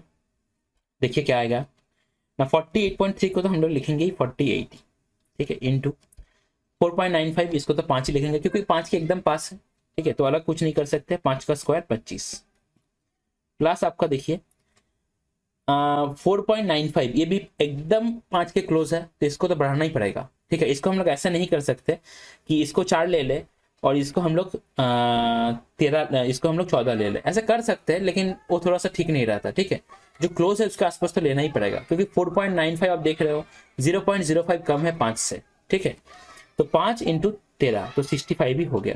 नीचे हम लोग चेंज कर सकते हैं, देखिए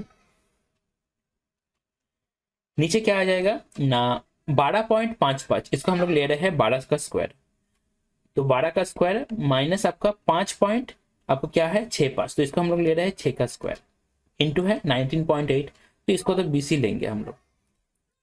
अब देखिए 48 इंटू आपका 90 आएगा, और इधर देखिए 12 का स्क्वायर माइनस 6 का स्क्वायर, तो 12 प्लस 6 18, और 12 माइनस 6 तो 18 इंटू 6 इंटू है 20। ठीक है, 0 0 काट दिए, 6 8 48, 2 4 है 8 आपका। अच्छा 2 2 4 2 9 18, तो 2 हो गया आंसर। तो यहाँ पे आप देख पा रहे हो आंसर जो आ रहा है आपका 2 आ रहा है। तो ये भी एकदम 1.75 के क्लोज है। ठीक है, तो मतलब मेरा बोलना यही है कि ऐसा जब क्वेश्चन आए, ऐसा वाला जो आपको देख के थोड़ा सा कैलकुलेटिव लग रहा है, तो अगर ऑप्शंस बहुत गैप में हैं तो हम लोग अप्रोक्सीमेशन ऐसे भी ले सकते हैं, ऐसे भी ले सकते हैं। ठीक है, हम लोगों को कोई ज़रूरत नहीं है इतना एक्यूरेटली सब कुछ सॉल्व करने का, क्योंकि एक्यूरेटली अगर करेंगे तो टाइम कंज्यूम होगा। समझ रहे हो बात को? इसलिए मैंने एक क्वेश्चन को तीनों तरह से सॉल्व करके दिखाया। ठीक है, सो दैट आपको ये माइंड में क्लियर हो जाए कि अगर अप्रोक्सीमेशन हम लोग थोड़ा सा ठीक ठाक लेंगे, जैसे 4.95 की जगह 4 ही, मतलब 4 नहीं 5 ही। ठीक है, अगर ऐसे लेंगे जैसे 19.8 की जगह 20, ऐसे अगर लेंगे तो जैसे भी हम लोग अप्रोक्सीमेशन को करें हम लोग का आंसर लगभग सेम आना चाहिए। ये भी आप ध्यान रखिए कि एक को बढ़ाएंगे तो एक को घटाएंगे, ऐसा लॉजिक भी आपको रखना चाहिए दिमाग पे। क्वेश्चन है आपका टाइम स्पीड डिस्टेंस है, बहुत ही सिंपल क्वेश्चन, देखते हैं। A train covers a distance of इतना in इतना hours at uniform speed. The time taken by the train to cover the distance इतना at the same speed. तो स्पीड अगर निकल गया कुछ बात ही नहीं है उसमें। ठीक है, तो 225 total distance by time, time कितना है 5/2, 5 2 ऊपर चला जाएगा, 5 ये 45 से काटेंगे तो 90। और अब देखिए देखिए एक चीज समझ लीजिए कि जैसे ये क्वेश्चन जो है आपका बहुत आसान क्वेश्चन है। ठीक है, आसान क्वेश्चन में ऐसा नहीं कि आसान क्वेश्चन को आप 20 सेकंड 30 सेकंड लेकर सॉल्व कर रहे हो। आपको कोशिश करना है कि उसको एकदम 10 से 15 सेकंड उसके अंदर सॉल्व करने का। ठीक है, क्योंकि आपको हमेशा याद रखना है कि कॉम्पिटेटिव एग्जाम है, तो एक का टाइम हम लोग दूसरे में लगाएंगे, तभी हम लोग का पेपर अच्छा जाएगा, मार्क्स ज़्यादा आएगा। क्लियर है? जैसे मान के चलो, हम तो पूरा ये मतलब माइंड पे ही कर सकते हैं। जैसे 225 बाई आपका 5/2, तो ऐसे माइंड में कर ही सकते हैं कि 5 45 225 इंटू 2 तो 90 आ गया, 90 से भाग करेंगे तो 7 आ जाएगा आंसर। ठीक है, अगर इतना भी नहीं हो पा रहा है तो इतना तक आप करो, 90 तक लेकर आओ, जो आपका स्पीड है 90 किलोमीटर पर आवर। अब जो 630 से भाग करना है या माइंड पे कर सकते हो। ठीक है, तो 630/90 तो 7 घंटा हो जाएगा आपका आंसर। तो कुछ कुछ पार्ट जो है आपको माइंड पे जरूर करना है, सो दैट आपका स्पीड जो है बढ़ जाए। और ये आप सीख रहे हो वीडियो से, बहुत अच्छा है, लेकिन इसको सीख के घर में आप जब सेल्फ प्रैक्टिस कर रहे हो, आप जब खुद से प्रैक्टिस कर रहे हो, आपको ये सब चीज़ अप्लाई ज़रूर से ज़रूर करना है। ठीक है, मैं हर एक पीडीएफ को दे देता हूँ, तो आप वहाँ पे जो भी क्वेश्चन में आप नया कुछ सीख पा रहे हो उसको आप अलग से मार्क कर लो। ठीक है, क्वेश्चन है आपका प्रॉफिट एंड लॉस से, बोला जा रहा है a man bought toffees at 3 for a rupee, how many toffees for a rupee must he sell to gain 50%। देखिए इस तरह का क्वेश्चन, ऐसे तो बहुत आसान क्वेश्चन है, लेकिन जब दे दिया ऐसे कि एट 3 फॉर ए रूपी, आपको थोड़ा सा दिक्कत हो सकता है समझने में। ठीक है, अच्छे से समझिए पहले क्या बोला जा रहा है। Man bought toffees at 3 for a rupee, मतलब 3 टॉफी का प्राइस कितना है? 3 टॉफी का प्राइस है 1 रुपया। ठीक है, 1 रुपया है 3 टॉफी का प्राइस। तो ये क्या है? ये एक्चुअली सीपी है, क्योंकि जो बिजनेसमैन है जो बेच रहा है उसने खरीदा है ऐसा, फिर बाद में वो बेचेगा। क्लियर है इतना? तो 1 टॉफी का प्राइस कितना हो जाएगा? 1 टॉफी का प्राइस हो जाएगा 1/3 रुपया। एकदम सिंपल है, कोई दिक्कत नहीं होना चाहिए। ये क्या है? ये सीपी है, ध्यान रखना है, कॉस्ट प्राइस है। अब बोला जा रहा है कि 1 रुपए में कितना टॉफी हम लोग बेचे या वो आदमी बेचे, सो दैट उसको 50% प्रॉफिट हो। अच्छा एक चीज देखिए, 50% अगर प्रॉफिट का बात करेंगे तो कितना आता है? 1/2। तो ये सीपी हो जाएगा, ये हो जाएगा प्रॉफिट। ये सब फ्रैक्शन का कॉन्सेप्ट है, एकदम क्लियर रहना चाहिए, तभी क्वेश्चन का स्पीड बनेगा। तो नीचे है सीपी, ऊपर है आपका क्या? प्रॉफिट। तो एसपी क्या हो जाएगा? सीपी प्लस प्रॉफिट, तो 3 हो जाएगा आपका एसपी। मतलब क्या बोलना चाह रहा हूं कि वो 2 का चीज बेच रहा है कितने में? मतलब 3 में, अगर उसे 50% प्रॉफिट करना है। यह है सीपी, यह है आपका एसपी। क्लियर है इतना?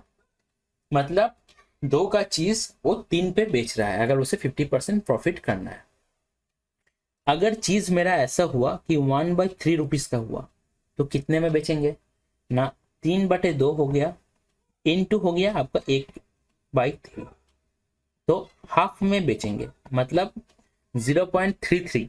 इतना पैसे का जो पैसा बोल रहा हूं मैं, ठीक है, 0.33, मैं पैसा तो नहीं बोलूंगा, 0.33 रुपया, ठीक है, 1/3 है, या आप बोल सकते हो कि 33 पैसा, ठीक है। उसको अगर 50 पैसे में बेचेंगे तो आपको क्या हो जाएगा, 50% प्रॉफिट हो जाएगा। अब एक टॉफी का प्राइस कितना है, हाफ है एक टॉफी का प्राइस, तो 2 टॉफी का प्राइस कितना हो जाएगा, 1 रुपया हो जाएगा। तो आप बोल सकते हो how many toffees for a rupee ना, 2 टॉफीज फॉर ए रुपी, 1 रुपये में 2 टॉफी अगर बेचेगा तो आपका प्रॉफिट क्या हो जाएगा, 50% हो जाएगा, ठीक है। तो लैंग्वेज जैसे भी हो आपको तोड़ तोड़ के चीजों को करना है, तभी आपका स्पीड बढ़ेगा। क्वेश्चन है आपका जियोमेट्री का ट्राइंगल से, बोला जा रहा है in triangle ABC D is a point on side BC such that angle ADC that is equal to angle BAC. अच्छा, एक चीज देखिए, इस तरह का सेम ही क्वेश्चन हम लोग पहले भी एक शिफ्ट में करके आए हैं, ठीक है। इसके पहले हम लोग 7 शिफ्ट सॉल्व किया है, उसमें से क्वेश्चन आपको देखने को अभी आगे का शिफ्ट में रिपीट होने वाला क्वेश्चन दिखेगा। मतलब आप एक चीज समझ जाओ कि एसएससी एक बार का सेशन में, जैसे सीजीएल 2021 है, तो वहां पे एक शिफ्ट में अगर पर्टिकुलर किसी कॉन्सेप्ट को पूछ रहा है तो उसको आगे वाला शिफ्ट में आने का भी चांसेस बहुत हाई है।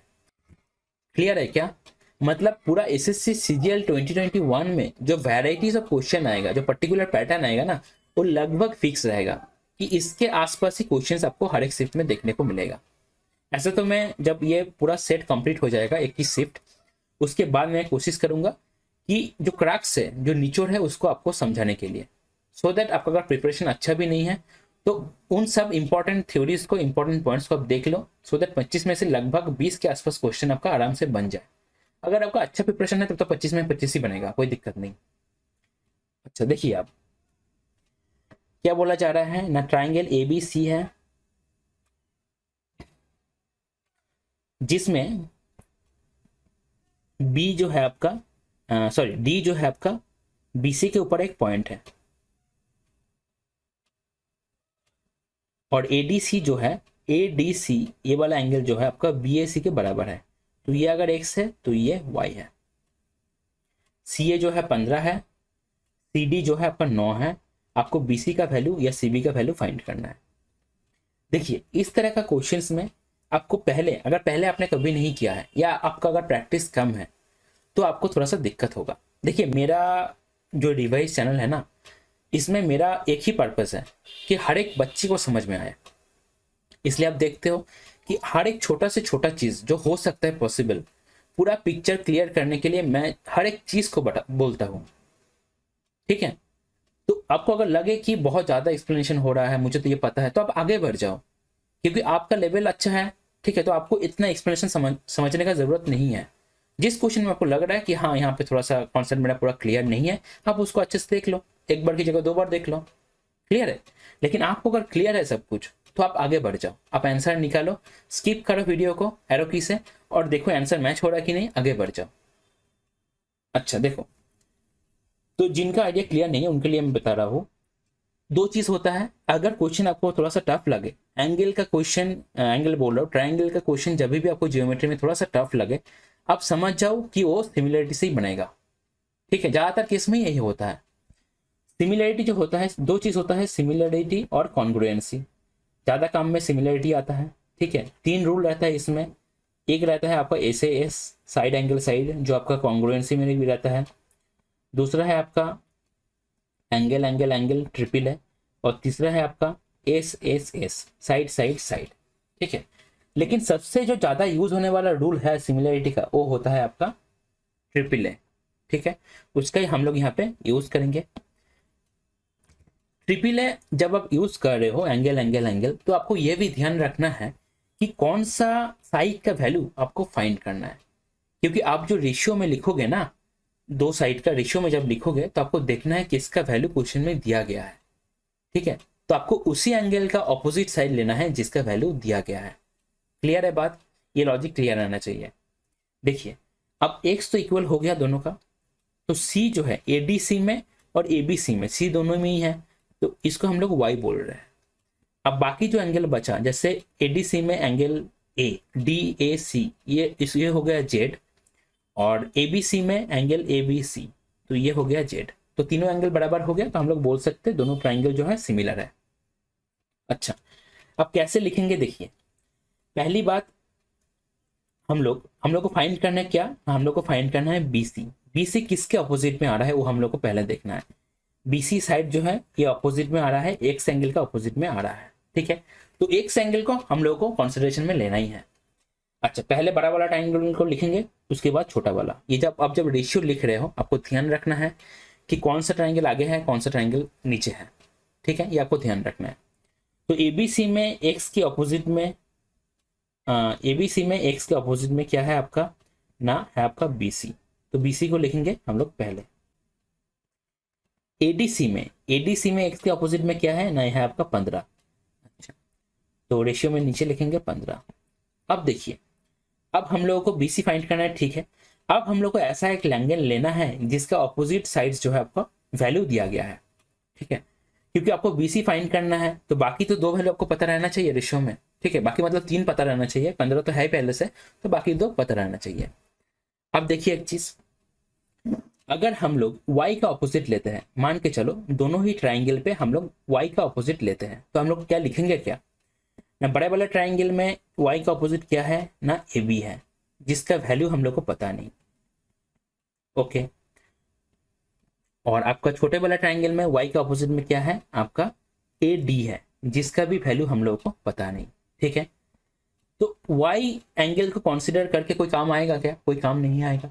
हम लोग को ऐसा ही एक एंगल कंसीडर करना है जिसका ऑपोजिट, जिसका साइड का उस एंगल का ऑपोजिट साइड का वैल्यू हम लोग को पता रहे, लेंथ हम लोग को पता रहे, ठीक है।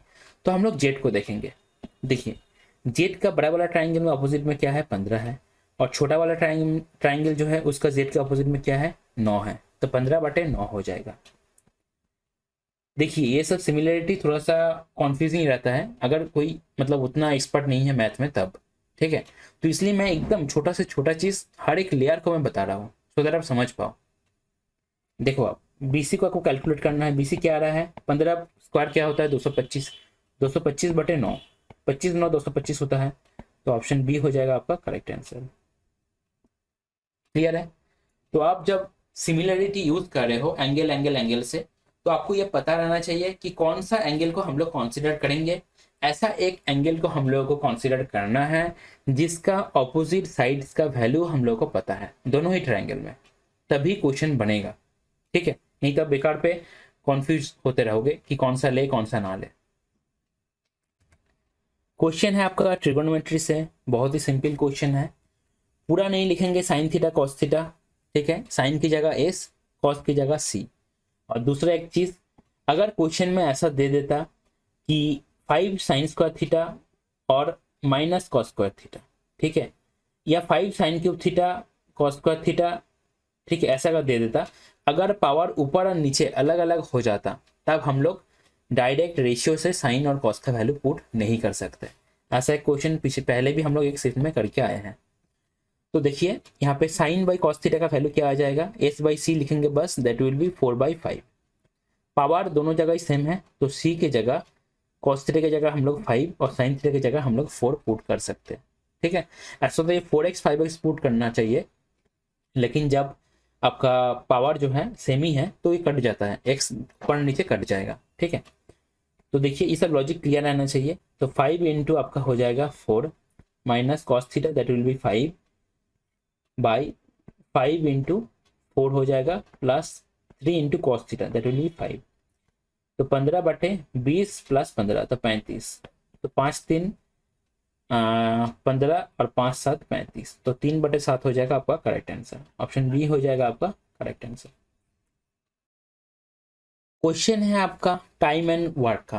क्वेश्चन पढ़ के आपको लगेगा नहीं कि ये टाइम एंड वर्क का क्वेश्चन है, थोड़ा सा अलग लैंग्वेज में दिया है लेकिन कॉन्सेप्ट सेम ही है, कुछ भी नहीं है, घबराना नहीं है। देखते हैं। A tyre has 3 punctures. The first puncture alone would have made the tire flat in 9 minutes. The second alone would have done it in 18 minutes. And the third alone would have done it in 6 minutes.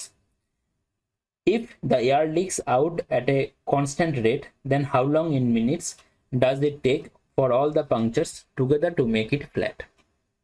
मतलब बात वही है, ए एक काम को 9 दिन में करता है, बी एक काम को 18 दिन में करता है और सी एक काम को 6 दिन में करता है। तो तीनों मिलकर कितना दिन पे करेगा? बात वही है, बस लैंग्वेज को घुमा के दिया है कि बोला जा रहा है पहला जो लीक है ए, ये 9 मिनट पे खाली करता है टायर को पूरा, बी जो है आपका 18 मिनट पे खाली कर देता है टायर को पूरा, और सी जो है आपका 6 मिनट पे खाली कर देता है टायर को पूरा। ठीक है, तो पहला काम क्या अब बोला जा रहा है, क्या पूछ रहा है कि ए बी सी अगर तीनों लीक सी खाली करे एक साथ तो टायर कितना देर में फ्लैट हो जाएगा, हवा को कितना देर में पूरा निकाल देगा। तो एलसीएम होता है पहला, टोटल हवा कितना है टायर के अंदर 18, तो ए का रेट कितना है 2, बी का कितना है 1 और सी का कितना है 3, तो 3 2 5 6। ठीक है, अच्छा अब क्या होगा ना, फाइंड करना है कि कितना मिनट पे करेगा तीनों मिल के, तो 18/6 तो क्या आ जाएगा आपका 3 होगा फाइनल आंसर। 3 मिनट लगेगा आपको अगर तीनों मिलकर करा तो टायर फ्लैट होने में। तो कुछ भी नहीं है, नया क्वेश्चन एकदम भी नहीं है, बस लैंग्वेज को थोड़ा सा अलग से दिया है, टाइम एंड वर्क का ही क्वेश्चन है। क्वेश्चन है आपका अलजेब्रा से, वही क्वेश्चन है पिछले 6 जन्मों से पूछा जा रहा है। A cube plus b cube plus c cube minus 3abc that is equal to, जो 3 फार्मूला होता है तीनों में से 2 काम में आता है मेनली। ठीक है, तो तीनों फार्मूला को हम लोग पहले एक बार समझ लेंगे, उसके बाद हम लोग क्वेश्चन को सॉल्व करेंगे। जिनको तीनों फार्मूला पूरा याद हुआ है पहले से ही, तो वीडियो को पॉज करने के बाद आप क्वेश्चन का आंसर निकालिए, एरो से स्किप करके देखिए आंसर मैच हो रहा है कि नहीं और आगे बढ़ जाइए। ठीक है, आपका ऑब्जेक्टिव बस एक ही होना चाहिए कि मुझे कम टाइम में ज़्यादा क्वेश्चन करना है। देखिए जिनको थोड़ा सा कंफ्यूजिंग है, कंफ्यूजन अगर थोड़ा सा है तो देख लीजिए।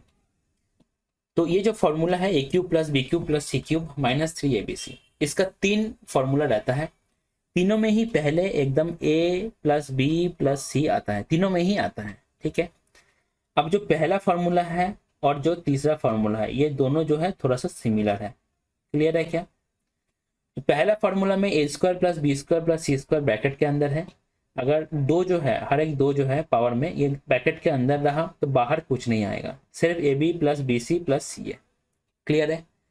अगर 2 को हम लोग बाहर में लेकर आए तो 3 भी बाहर आएगा। ठीक है, ए प्लस बी प्लस सी का अगर होल स्क्वायर कर दे तो 3 बाहर आएगा, 3 into a b plus b c plus c है। ये फॉर्मूला, दोनों फॉर्मूला आपको पूरा रटा होना चाहिए। और जो सिंपल वाला है उसमें हाफ आता है ए प्लस बी प्लस सी इंटू हाफ ए माइनस बी का होल स्क्वायर बी माइनस सी का होल स्क्वायर सी माइनस ए का होल स्क्वायर। देखिए इस तरह का क्वेश्चन फिक्स पैटर्न का क्वेश्चन है, लेकिन इस क्वेश्चन को आप तभी जल्दी कर पाओगे जब आपका ये तीनों फॉर्मूला एकदम पूरा रटा हुआ रहेगा। क्लियर है बात? अगर फॉर्मूला में कोई भी कंफ्यूजन नहीं है तो कैलकुलेशन करने में ज़्यादा टाइम नहीं लगेगा। देखते हैं, ये फाइंड करना ये बाद में देखेंगे, पहले हम लोग फाइंड कर लेते हैं a cube plus b cube plus c cube minus 3abc कितना आएगा। तो x cube plus y cube plus z cube minus 3xyz, ये मैं लिख रहा हूँ, लिखना तो मुझे नहीं चाहिए, बस समझाने के लिए लिख रहा हूँ। तो ये है 18 ए प्लस बी प्लस सी इंटू ए प्लस बी प्लस सी का होल स्क्वायर, तो 18 स्क्वायर होता है कितना ना 324, 2 को बाहर लेकर गया है 3 आएगा, 3 into 90 a b plus b c plus c है तो 270। क्लियर है इतना तक? ये क्या आ रहा है, ये आ रहा है 18 इंटू 54। अब क्या है ना, यहाँ है जो यहाँ है आपका प्लस XYZ, ऐसा फॉर्म हम लोग को बनाना है। तो दोनों तरफ अगर 4xyz ऐड कर दे तो यहाँ पे नेट क्या बनेगा, x cube plus y cube plus z cube plus XYZ। तो यहाँ पे 4xyz अगर ऐड करेंगे, XYZ कितना है 81, तो 81 इंटू 4 ये कितना आ जाएगा 4 और 32। तो ये कितना बन रहा है, देखिए ये बन रहा है आपका, ये बन रहा है आपका 18 इंटू 50 900 और इधर 4 से 72 तो 972 और इधर 324, तो कितना बनना है 1296। इसका क्या करना है, इसका करना है 1/4। ठीक है, क्योंकि यहाँ पे आप देख पा रहे हो 4 है। अच्छा, तो ये आ जाएगा कितना, ये आ जाएगा 6, क्योंकि 216 होता है 6 का क्यूब, इंटू अगर 6 करोगे तो बनेगा 1296। ठीक है, तो ऑप्शन ए हो जाएगा आपका करेक्ट आंसर। अब एक चीज ये भी आप देख सकते हो कि यहाँ पे यूनिट डिजिट बन रहा है 8 4 32, तो यूनिट डिजिट बन रहा है 2, और यहाँ पे आपका है 4, तो 2 और 4 6 हो जाएगा आपका यूनिट डिजिट। मतलब किसी के पावर में अगर 4 आएगा तो 6 होना चाहिए यूनिट डिजिट। ऐसा तो 2 ही बन सकता है, 6 के केस में और आपका 12 के केस में, क्योंकि 10 के केस में ये 0 आ जाएगा और 9 के केस में ये 1 आ जाएगा। ठीक है, क्लियर है बात? लॉजिक को समझिए।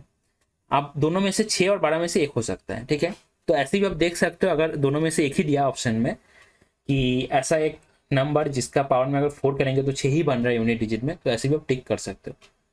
थोड़ा सा आपको सेंसेस को एक्टिवेट करके रखना है। क्वेश्चन है आपका अलजेब्रा से। क्वेश्चन में इसका क्यूब मतलब बहुत ही सिंपल क्वेश्चन है, ऐसा ही पूछा जाता है। तो क्या करना है हम लोगों को ना, यहाँ पे बन रहा है रूट टू एक्स का क्यूब माइनस √3 वाई का क्यूब। ये आप अलग से मैं बोलूंगा, थोड़ा सा लिख लीजिए। इससे क्या होगा ना, इस तरह का क्वेश्चन में जो मतलब आप गलती करते हो उसका होने का चांसेस नहीं रहेगा। अब इसको अगर जब तोड़ेंगे तो ये तो आएगा ही पहले, और a square plus a b plus b square, तो ए स्क्वायर करेंगे तो 2x² प्लस बी स्क्वायर करेंगे तो 3y का स्क्वायर प्लस ए बी अगर करेंगे तो √6xy आ जाएगा। अब ए स्क्वायर है, ए स्क्वायर कितना ना 4, बी स्क्वायर कितना, अच्छा बी माइनस बी है, अच्छा बी का स्क्वायर कर दिया तो माइनस और प्लस हो कोई फर्क नहीं पड़ेगा। बी हो जाएगा आपका -√6, तो उसका स्क्वायर 6 हो जाएगा, प्लस आपका सी वाई स्क्वायर, सी का वैल्यू क्या हो जाएगा 3 हो जाएगा, 3 का स्क्वायर तो 3 3 9 हो जाएगा, तो 19 4 6 10 और 9 19 डी हो जाएगा आपका करेक्ट आंसर। ठीक है, इस क्वेश्चन को हम लोग और एक तरीके से भी कर सकते हैं, हालांकि इस पर्टिकुलर केस के लिए वो थोड़ा सा बड़ा बन जाएगा, लेकिन वैल्यू पुटिंग से भी हम लोग कर सकते हैं। मैं बस बता देता हूँ, थोड़ा सा पूरा नहीं करूंगा। देखिए, अगर हम लोग x को 0 पुट करें और y को 1 पुट करें, ठीक है, ध्यान दीजिएगा, x को 0 y को 1, तो यहां से हम लोग क्या मिलेगा, c का वैल्यू मिल जाएगा। अगर हम लोग x को 1 और y को 0 पुट करें, x को 1 पुट कर रहे हैं, y को 0 पुट कर रहे हैं, तो यहां से हम लोग को a का वैल्यू मिल जाएगा। और अगर हम लोग x को 1 और y को भी 1 पुट करें, तो यहां से हम लोगों को आप देखिए a माइनस बी प्लस सी का वैल्यू मिल जाएगा, a माइनस बी प्लस सी का वैल्यू मिल जाएगा। अगर a और c का पता है पहले से, तो यहाँ से हम लोग को b का वैल्यू भी मिल जाएगा। क्लियर है? तो अगर ऐसा हुआ, अगर कि यहाँ पे तो बहुत सिंपल है, √2 है, √3 है, अगर यहाँ पे थोड़ा सा बड़ा नंबर दे दिया या कॉम्प्लेक्स दे दिया, तब आप ये वाला मेथड भी अप्लाई कर सकते हो वैल्यू पुटिंग से। ठीक है, क्वेश्चन है आपका एवरेज से। बोला जा रहा है the average of 16 numbers is 48, the average of the first 6 of this numbers 45 and that of the last 7 numbers 53। The 7th and the 8th number are 3 and 7 greater than the 9th number. What is the average of the 9th and 7th numbers? ठीक है, जो basic process हो जाएगा इसका, जैसे आपका 7th number plus आपका 8th number plus आपका 9th नंबर, इनका समेशन क्या हो जाएगा ना, 16 नंबर का टोटल 16 × 48 माइनस आपका यहाँ पे जो पहला 6 नंबर, तो 6 × 45, किंतु हर एक का एवरेज 45 करके, प्लस आपका लास्ट जो 7 नंबर है उन सबका एवरेज 53 करके।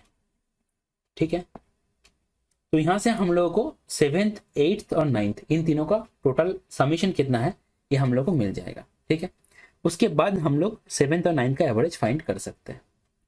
जैसे हम लोग मान लेते हैं कि 9th नंबर जो है x है, तो 7 नंबर 3 ज़्यादा तो x + 3 हो जाएगा, 8th नंबर कितना है 7 ज़्यादा तो x + 7 हो जाएगा। तो आप देख रहे हो 7 और 9th इनका एवरेज कितना बनेगा ना, x + 1.5। आप ऐसे भी कर सकते हो x + 3 + x/2, तो 2x + 3/2 x + 1.5। या तो आप ये कर सकते हो कि 3 जो है इसको आपको दोनों भागों पे बांट दो, 1.5 1.5, एक इसके पास रखो और एक इसको दे दो, ऐसे भी आप कर सकते हो। एवरेज मतलब मिडिल वाला नंबर, ध्यान रखना है।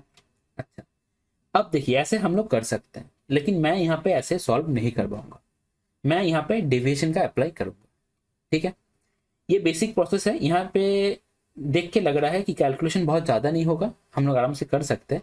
लेकिन अगर आपको क्वेश्चन अगर ऐसा रहा कि जहाँ पे एवरेज जो है आपका पॉइंट पे है, मतलब पॉइंट के बाद 2 डिजिट तक अगर एवरेज दिया रहा, जैसे 48.75, तब आपको थोड़ा सा कैलकुलेशन करने में दिक्कत हो जाएगा। तो इसलिए हम लोग डिवीजन को अगर एक बार सीख लेंगे, अगर वहाँ पे जो डाटा है वो अगर कुछ क्रिटिकल भी दिया गया, तब भी हम लोग आराम से सॉल्व कर पाएंगे। ठीक है, तो बहुत ही ध्यान से समझना है आपका एवरेज वाला कॉन्सेप्ट, मतलब एवरेज का डिवीजन वाला कॉन्सेप्ट। देखिए बोला जा रहा है कि 16 नंबर का एवरेज कितना है ना, 48। पहला जो 6 नंबर है उसका एवरेज कितना है ना, 45। पहला जो लास्ट जो 7 नंबर है उनका एवरेज है 53। क्लियर है इतना? 6 और 7 13 और इधर 3 नंबर है, तो 16 नंबर हो गया। अब एक चीज ध्यान से समझिए, जैसे ही हम लोग बोलते हैं कि हर एक नंबर का मतलब 16 नंबर का एवरेज 48, मतलब क्या, 16 में से हर एक नंबर, कोई भी नंबर का उठाओ उसका वैल्यू होगा 48। ये कॉमन बात है, इसका मतलब है एवरेज ऑफ 16 नंबर इज 48। हर एक नंबर जो है 48 कर करके है।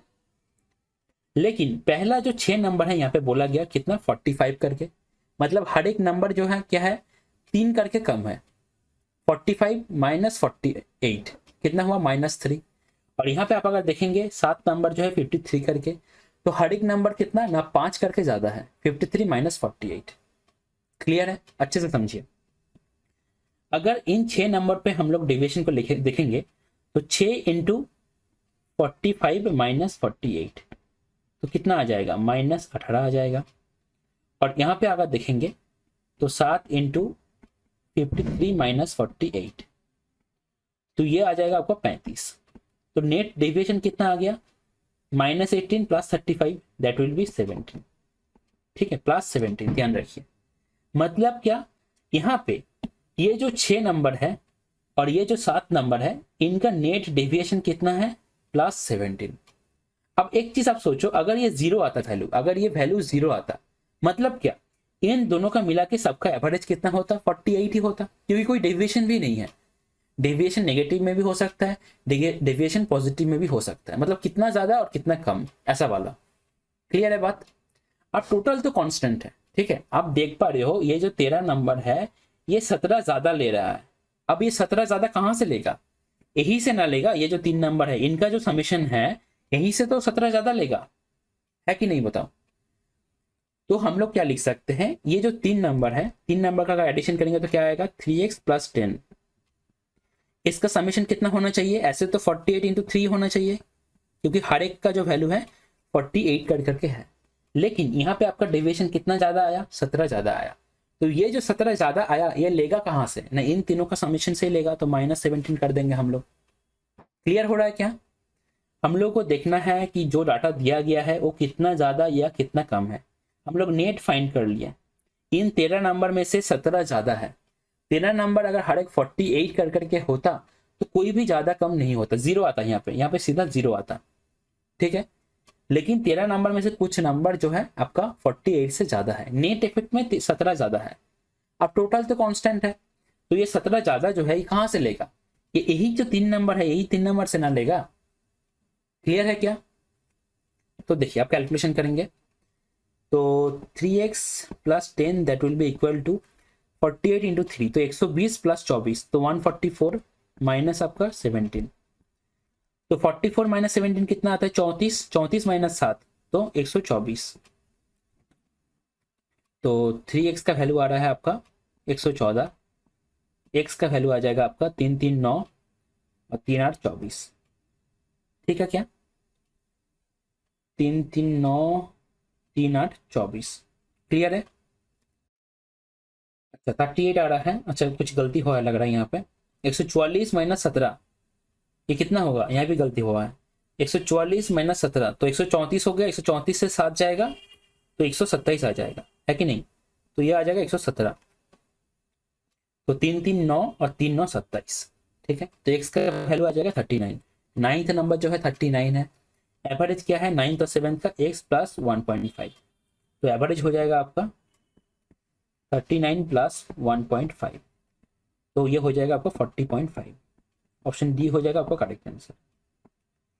देखिए आप कितना कैलकुलेशन आपका घट गया, क्योंकि जब हम लोग डेविएशन से कर रहे हैं हम लोग पूरा नंबर्स को नहीं ले रहे हैं, कितना ज़्यादा है या कितना कम है उसको देख रहे हैं। क्लियर है? आपको बस एक ही कॉन्सेप्ट क्लियर रखना है कि टोटल जो है कांस्टेंट है, टोटल जो है उसको हम लोग चेंज नहीं कर सकते। अगर ये ज़्यादा ले रहा है तो कहीं से तो लेगा ज़्यादा, ये जो 17 ज़्यादा ले रहा है ये 3 नंबर से ले रहा है इसलिए माइनस किया है। अगर यहाँ पे माइनस आता मतलब क्या, इनका नेट डेविएशन है -17, ऐसा अगर आता मतलब क्या, ये तीनों जो नंबर है ये ज़्यादा ले रहा है 17, कहाँ से लेगा ना, इन सब नंबर से लेगा।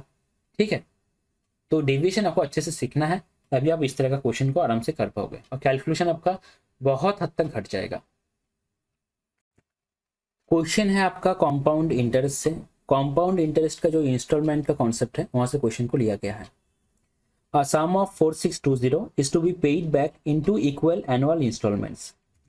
How much is each installment if the interest is compounded annually at 10% per annum? अच्छा, तो 10% पर annum फिक्स पैटर्न है, वैसे ही करेंगे जैसे करते आए हैं, दैट इज 1/10, मतलब 10 से लेकर क्या बन रहा है 11 बन रहा है। ठीक है, यहाँ हो जाएगा 100 से 121। अब इक्वल इंस्टॉलमेंट है तो इसको मल्टीप्लाई करेंगे 11 से, इसको मल्टीप्लाई करेंगे 11 से, तो हम लोग को पूछा है क्या ना, हर एक इंस्टॉलमेंट का वैल्यू क्या है, मतलब 121 का वैल्यू हम लोग को फाइंड करना है। और टोटल सम कितना था, प्रिंसिपल कितना था ना, 110 प्लस 100, तो 210 था आपका सम। अब 210 जो है क्या है ना, 210 है 4620 के बराबर, इनटू क्या करना है 121 फाइंड करना है, क्योंकि हम लोगों को एक इंस्टॉलमेंट का वैल्यू पूछा है। तो अब देखो ऐसे काटेंगे 0 0, 21 2 42, फिर 42 आगे 21 2 42, तो आपका आ रहा है 22 इंटू आपका 121। ठीक है, तो यूनिट डिजिट आपको 2 होना चाहिए पहली बात। उसके बाद हम लोग ये भी बोल सकते हैं कि आपका जो आंसर होगा वो आपका 11 से डिविजिबल होगा। क्लियर है, क्योंकि 121 के अंदर 11 इंटू 11 है, लेकिन आप देख पा रहे हो ऑप्शन ए जो है ऑप्शन सी जो है दोनों में यूनिट डिजिट जो है आपका 2 है, और इसका ऑल्टरनेटिव प्लेसेस का सम भी सेम है। ठीक है, तब हम लोग को पूरा कैलकुलेट करना पड़ेगा। देखिए कैसे करेंगे ना, 22 से अगर डायरेक्ट मल्टीप्लाई करते हैं तो 22 1 22, 2 रह गया तो 44, 44 और वहाँ 2 तो 6 आ गया। ठीक है, मतलब जो लास्ट 2 डिजिट हैं वो आपका 6 और 2 है, तो ऑप्शन ए होगा आपका करेक्ट आंसर। आप समझ पा रहे हो यहीं से। ऐसे भी अगर पूरा कर लेते तो 22 1 22, 2 रह गया, 22 2 44, 6 40, 46 46 में 6 रह गया, 4 रह गया उधर, तो 22 1 22 और 4 26। ठीक है क्या? क्वेश्चन है आपका 3D मेंसुरेशन से। क्या बोला जा रहा है, what will be the total cost of polishing the curved surface of a wooden cylinder at the rate of ₹50 per metre square if its diameter इतना, हाइट इतना। अच्छा, ध्यान दीजिएगा, क्वेश्चन में अच्छे से पढ़िएगा कि कौन है या सिलेंडर है, क्योंकि दोनों ही सी से है। हम लोग कभी कभी मिसरीडिंग कर लेते हैं। ठीक है, गलती से सिलेंडर की जगह हम लोग कौन रीड कर लेते हैं, फॉर्मूला अलग बैठाते हैं, आंसर नहीं मैच करता है। देखिए क्या बोला जा रहा है ना, सिलेंडर का जो कार्व सरफेस एरिया है उसको हम लोग को पॉलिश करना है, कितना खर्चा आएगा। तो सीधा बात, सिलेंडर का जो कार्व सरफेस एरिया है उसको हम लोग को फाइंड करना है। तो 2 पाई RH, 2 पाई तो 22/7, आर कितना हो जाएगा ना 35 इंटू H हो जाएगा 6। ठीक है, और ये हो गया आपका एरिया, मतलब कार्व सरफेस एरिया इंटू 50 रुपये के रेट के हिसाब से पर मीटर स्क्वायर। अब आप अगर देखेंगे यहाँ पे क्वेश्चन पे यूनिट पे आपका सेंटीमीटर भी है, यहाँ पे आपका मीटर भी है, और यहाँ पे आपका मीटर स्क्वायर के हिसाब से रेट दिया गया है। क्लियर है? तो जब मीटर स्क्वायर के हिसाब से रेट को दिया गया है तो ये होना चाहिए कि सब कुछ हम लोगों को मीटर में कन्वर्ट करना चाहिए। ठीक है, ये हम लोग को करना चाहिए, लेकिन हम लोग इसलिए नहीं कर रहे क्योंकि आप देख पा रहे हो हर एक ऑप्शन जो है अलग अलग है। तो अगर कुछ ज़्यादा कम होगा तो 0 से कम ज़्यादा होगा। ठीक है, तो इसीलिए हम लोग पहले कैलकुलेट करते हैं डायरेक्ट, बिना चेंज किए हुए। देखिए 7 से अगर काटेंगे तो 7 5 35, और इधर देखिए, अच्छा कुछ और मतलब काटना है ही नहीं, मल्टीप्लाई करना है सीधा। तो 22 5 110 और 2 220 इंटू आपका 300 आ रहा है, ठीक है। अच्छा तो आप देख पा रहे हो कि 660 तो आ ही रहा है, उसके साथ 2 जीरो आ रहा है। तो अगर हम लोग जो डायमीटर है उसको सेंटीमीटर की जगह मीटर पे लिख देते तो आंसर हम लोग को मैच कर जाता। क्लियर है क्या? तो जब आप कैलकुलेशन कर रहे हो आपको जीरोस के बारे में सोचना नहीं है, आप सीधा कैलकुलेट करो, आपको खुद ब खुद समझ में आ जाएगा कि कौन सा ऑप्शन हो सकता है। तो ऑप्शन सी हो जाएगा हम लोग का करेक्ट आंसर। क्वेश्चन है आपका जियोमेट्री का ट्राइंगल से। बोला जा रहा है in triangle ABC, A B equal to इतना, B C is equal to 10, A C is equal to 8। A D जो है एंगल बाइसेक्टर है एंगल बी ए सी का, where D is a point on B C, then D C find करना है। बहुत ही आसान क्वेश्चन। एंगल बाइसेक्टर जो थ्योरम होता है उसका ही कॉन्सेप्ट यहाँ पे लगेगा। देखिए ए है, बी है, सी है, ए डी जो है एंगल बाइसेक्टर है, मतलब एंगल ए को दोनों भागों में बांट देता है। ये है एक्स, ये भी है एक्स। तो हम लोग जानते हैं, हम लोग लिख सकते हैं कि ए बी बाई ए सी, इसका जो रेशियो है ये बराबर हो जाएगा बी डी बाई आपका डी सी, ठीक है। ध्यान रखिए कैसे याद रखेंगे ना, ए बी है तो ये वाला नीचे वाला पोर्शन लेना है, ए सी है तो उसके सामने ये वाला नीचे वाला पोर्शन लेना है, ठीक है।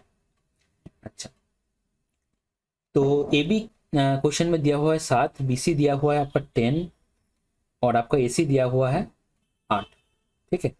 हम लोग ये भी जानते हैं कि ए डी जो है बी सी को 7:8 इसी रेशियो में डिवाइड करेगा, ठीक है। क्योंकि ये जो मैंने लिखा A B by A C that is equal to B D by D C, यही से आप बोल सकते हो। तो हम लोगों को क्या फाइंड करना है, डीसी का फाइंड करना है। तो डीसी का फाइंड करना है तो 8 का मल्टीप्लाई होगा, आंसर जो होगा इनटू आपका 10/15, ठीक है। 8 और 7 15 है, तो 15 का वैल्यू कितना है 10, तो 5 से काटेंगे 5 दूनी 10, 5 3 15, तो 16/3 हो जाएगा आपका आंसर। ऑप्शन बी हो जाएगा फाइनल आंसर। आप देख ही सकते थे कि डीसी जो होता है उसका जो रेशियो में वैल्यू है 8 है, तो 8 का मल्टीप्लाई होता है आंसर। एक ही ऐसा आंसर है जो ऑप्शन डी 8 का मल्टीप्लाई है, ठीक है। क्वेश्चन है आपका जियोमेट्री का सर्कल से। बोला जा रहा है in the given figure O is the centre of the circle, angle P O Q जो है 54 डिग्री है। अच्छा what is the measure of angle P R Q, ये आपको फाइंड करना है। हम लोग जानते हैं कि केंद्र पे जो कोण बनता है वो परिधि का दुगना होता है। तो अगर पी ओ क्यू 54 है तो इसके बाहर की तरफ जो कोण बनेगा वो क्या बनेगा, दोनों का समेशन जो होगा दैट विल बी 360। तो ये हो जाएगा 360 माइनस 54। कैसे करेंगे, 360 से 50 गया तो 310 माइनस 4 तो 306 बन जाएगा। अब सेंटर पे बन रहा है 306, तो परिधि पे इसका हाफ बनेगा 306/2, तो 153 हो जाएगा आपका फाइनल आंसर। ऑप्शन डी हो जाएगा आपका करेक्ट आंसर। आप ऐसे भी कर सकते हो कि आप मान लो इसको थोड़ा सा एक्सटेंड अगर आप कर दोगे ऐसे, और इस पॉइंट का नाम अगर हम लोग एस दे दे, तो यहाँ पे आप देख सकते हो सेंटर पे अगर 54 है, ठीक है, तो परिधि पे कितना बनेगा इसका हाफ, तो 27 बन जाएगा। अब पी आर क्यू एस क्या है, एक साइक्लिक क्वाड्रिलेटरल है, तो angle S plus angle R कितना होगा 180 होगा। तो एंगल आर कितना बनेगा, एंगल आर बनेगा 180 माइनस 27, तो पहले 180 से 20 माइनस जाएगा तो 160 माइनस 7, तो 153 हो जाएगा आपका फाइनल आंसर। आप ऐसे भी कर सकते हो, ये भी एक मेथड हो सकता है। क्वेश्चन है आपका डीआई का पाई चार्ट से। देखिए एसएससी सीजीएल का अगर बात करें प्री में या मेंस पे, डीआई से अगर क्वेश्चन आता है तो ज़्यादातर क्वेश्चन या तो आपका पाई चार्ट से बनता है या तो आपका हिस्टोग्राम से बनता है, ठीक है। डीआई का क्वेश्चन हमेशा आसानी आता है, बस आपको थोड़ा सा लैंग्वेज को अच्छे से पढ़ के समझना है। हम लोग लास्ट वाले पार्ट को पढ़ेंगे जहाँ पे इंफॉर्मेशन दिया रहता है या जो फाइंड करना है अगर समझ में नहीं आया तब पीछे वाला इंफॉर्मेशन को हम लोग पढ़ेंगे। यहाँ पे क्या बोला जा रहा है ना, then the amount earned by selling all vanilla cakes and chocolate cakes on Saturday. ठीक है, पीछे बहुत इंफॉर्मेशन दिया गया है, उसको पढ़ना पड़ेगा, थोड़ा सा क्वेश्चन बड़ा हो सकता है। अच्छा, इसी पाई चार्ट के ऊपर एक क्वेश्चन हम लोग पिछले एक लेक्चर में सॉल्व कर चुके हैं, मतलब इसी पाई चार्ट के ऊपर क्वेश्चन और एक शिफ्ट में भी आ चुका है। देखिए, the pie chart represents the percentage wise distribution of the total number of vanilla cakes and chocolate cakes sold every day in a week. ठीक है, the total number of cakes sold in a week इतना 10,500। The ratio of the number of vanilla cakes sold to the number of chocolate cakes sold on Saturday is 4:3। Saturday का बात हो रहा है, मतलब 16%।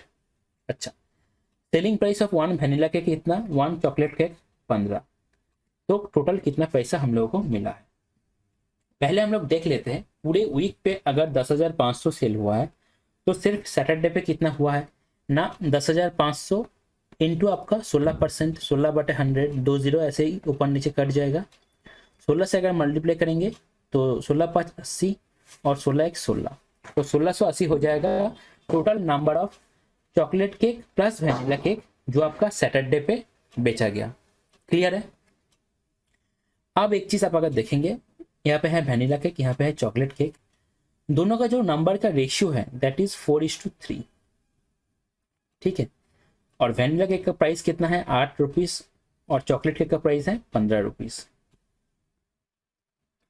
अब आप अगर देखेंगे तो हम लोग अभी क्या करना चाहिए हम लोगों को ना, यहाँ पे total cake vanilla plus chocolate जो है, मतलब 7 का वैल्यू है 1680। ठीक है, तो 4 का वैल्यू हम लोग फाइंड करेंगे, 3 का वैल्यू हम लोग फाइंड करेंगे, फिर 4 को मल्टीप्लाई करेंगे 8 रुपीज से, और आपको 3 को मल्टीप्लाई करेंगे 15 रुपीज से। ठीक है, तो टोटल कितना अर्न हुआ है हम लोग को मिल जाएगा। ऐसे हम लोग कर सकते हैं, ये थोड़ा सा बड़ा बन जाएगा। ठीक है, अगर हम लोग ये काम करें, क्योंकि 1680 जो टोटल नंबर ऑफ केक्स है वैनिला प्लस चॉकलेट, हम लोग अगर देख ले कि वैनिला और चॉकलेट का एवरेज प्राइस कितना है। क्लियर है बात, वैनिला और चॉकलेट का एवरेज प्राइस कितना है। अब एवरेज प्राइस देखने के बाद हम लोग अगर total number of selling items कितना हम लोग बेचे उससे अगर मल्टीप्लाई कर दे तो हम लोग को क्या हो जाएगा ना, हम लोग को टोटल कितना अर्न हुआ वो मिल जाएगा। क्लियर है क्या।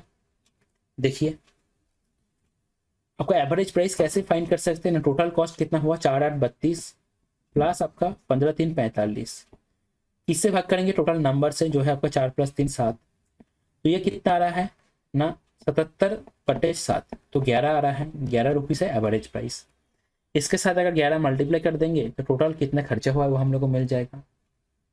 कैसे होता है 11 के साथ मल्टीप्लाई, पहले तो 0 आएगा, फिर 8 और 0 को अगर हम लोग ऐड करेंगे, 8 और 0 को, तो आ जाएगा कितना 8 आ जाएगा। फिर 8 और 4 को ऐड करते हैं तो 14 आ गया, उधर 1 रह गया साइड में, 6 1 7 और इधर 8 और लास्ट में 1 आ जाता है। ठीक है, ये होता है 11 से मल्टीप्लाई करने का रूल। हम लोग ऐसे भी कर सकते हैं कि 11 × 8 88, 8 रह गया। ठीक है, 11 × 16 176 + 8 तो 184, ऐसे भी हो सकते हैं। ऑप्शन सी हो जाएगा आपका करेक्ट आंसर। क्वेश्चन है आपका ट्रिगोनोमेट्री से। देखिए, ऐसा क्वेश्चन जहां पे आपको एक एक्सप्रेशन दिया गया है और ऑप्शंस पे जो आपका ऑप्शंस दिया गया है वो है आपका नंबर पे, जो आप यहाँ पे देख पा रहे हो 0 -1 2 1, तब ये सबसे अच्छा वाला केस है वैल्यू पुटिंग का। ठीक है, क्योंकि वैल्यू पुट करके आपको डायरेक्ट नंबर जो है, आंसर जो है आपको नंबर में मिल जाएगा। अगर ऐसा रहता कि इसी एक्सप्रेशन को मतलब तोड़ के हम लोग को ऑप्शंस जो है 4 एक्सप्रेशंस में दिया रहता, तब हम लोग वैल्यू पुटिंग को अवॉइड करते। ठीक है, ये ध्यान रखना है, हम लोग उसी पे ही वैल्यू पुटिंग करेंगे जहां पे आपका ऑप्शंस जो है आपका नंबर पे दिया हुआ है। क्लियर है, क्योंकि अगर ऑप्शंस जो है एक्सप्रेशन करके दिया रहेगा, फंक्शन में दिया रहेगा, तब क्या होगा हर एक फंक्शन में हम लोग को पुट करना पड़ेगा, फिर चेक करना पड़ेगा, तो टाइम ज़्यादा लगेगा। देखिए, इस क्वेश्चन में हम लोग थीटा का वैल्यू 0 और 90 दोनों में से कुछ भी पुट नहीं कर सकते, क्योंकि tan थीटा भी है और cot थीटा भी है। ठीक है, तो 0 और 90 पे एक एक क्या हो जाता है, अनडिफाइंड हो जाता है, नीचे जीरो आ जाता है। क्लियर है चीज़ें? अच्छा, अब देखिए हम लोग क्या पुट कर सकते हैं, क्या हम लोग पुट कर सकते हैं 30 डिग्री पुट कर सकते हैं, 45 डिग्री पुट कर सकते हैं और 60 डिग्री पुट कर सकते हैं। लेकिन 35 और 60 थोड़ा सा कॉम्प्लेक्स बन जाता है, ठीक है, तो 45 है बेस्ट। क्लियर है चीज़ें? जब सब कुछ दिया रहे, ठीक है, पूरा संसार एक साथ रहे, तो 45 भी बेस्ट रहता है। देखिए 45 कॉस में पुट करेंगे तो 1/√2 आता है। अब 1/√2⁶, √2 अगर 6 बार मल्टीप्लाई होगा मतलब 2 3 बार आएगा तो 1/8 हो जाएगा। sin⁻⁶ में भी अगर पुट करेंगे तो 1/8 हो जाएगा, -1।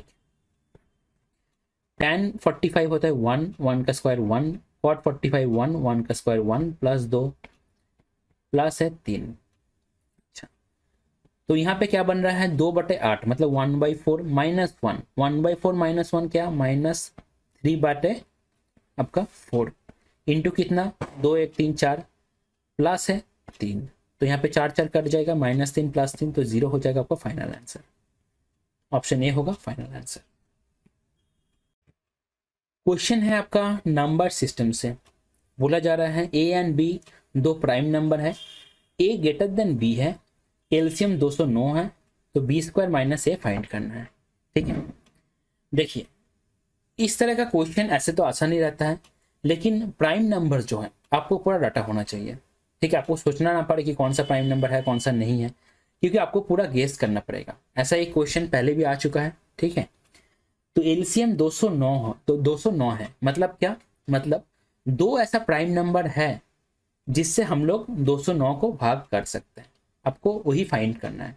क्लियर है? एक मिल जाएगा तो दूसरा भी मिल जाएगा, क्योंकि दोनों को मल्टीप्लाई करके एलसीएम आ रहा है 209। तो पहले हम लोग क्या करेंगे, जो इंपॉर्टेंट प्राइम नंबर्स है, मैंने आपको पहले ही बोला है प्राइम नंबर 1 से लेकर 100 तक आपको पूरा डाटा होना चाहिए, बहुत काम आता है, आपका स्पीड बहुत ज़्यादा बढ़ जाएगा। तो होता क्या है ना, 1 से लेकर 50 तक नंबर ऑफ प्राइम नंबर्स होता है 15, और 50 से लेकर मतलब 51 से लेकर 100 तक नंबर ऑफ प्राइम नंबर्स होता है 10। टोटल 1 से लेकर 100 तक नंबर ऑफ प्राइम नंबर्स होता है 25। बहुत सारा छोटा मोटा क्वेश्चन में स्टेट लेवल का पेपर में इसको पूछा जाता है डायरेक्टली। अच्छा, इसके साथ ही याद कैसे करना है ना, 2 3 5 7 लेकर 11 13 17 19 ये आपको पूरा डाटा होना चाहिए, तो कॉमन है, बहुत ही कॉमन है। ठीक है, अच्छा इसके बाद जितना भी घर आएगा हर एक में आपको 2 2 करके प्राइम नंबर देखने को मिलेगा, 2 2 करके प्राइम नंबर देखने को मिलेगा, सिर्फ 7 का और 4 का छोड़ के। ठीक है, 7 का और 4 का उसमें रहता है 3 3 करके, 9 में रहता है एक, वो अकेला ही बॉस है, बाकी सब में 2 2 करके रहता है नंबर ऑफ प्राइम नंबर्स। ठीक है, अच्छा कैसे याद रखेंगे ना, 7 - 4 कितना होता है 3 होता है, तो 4 के घर में और 7 के घर में नंबर ऑफ प्राइम नंबर्स 3 3 करके है।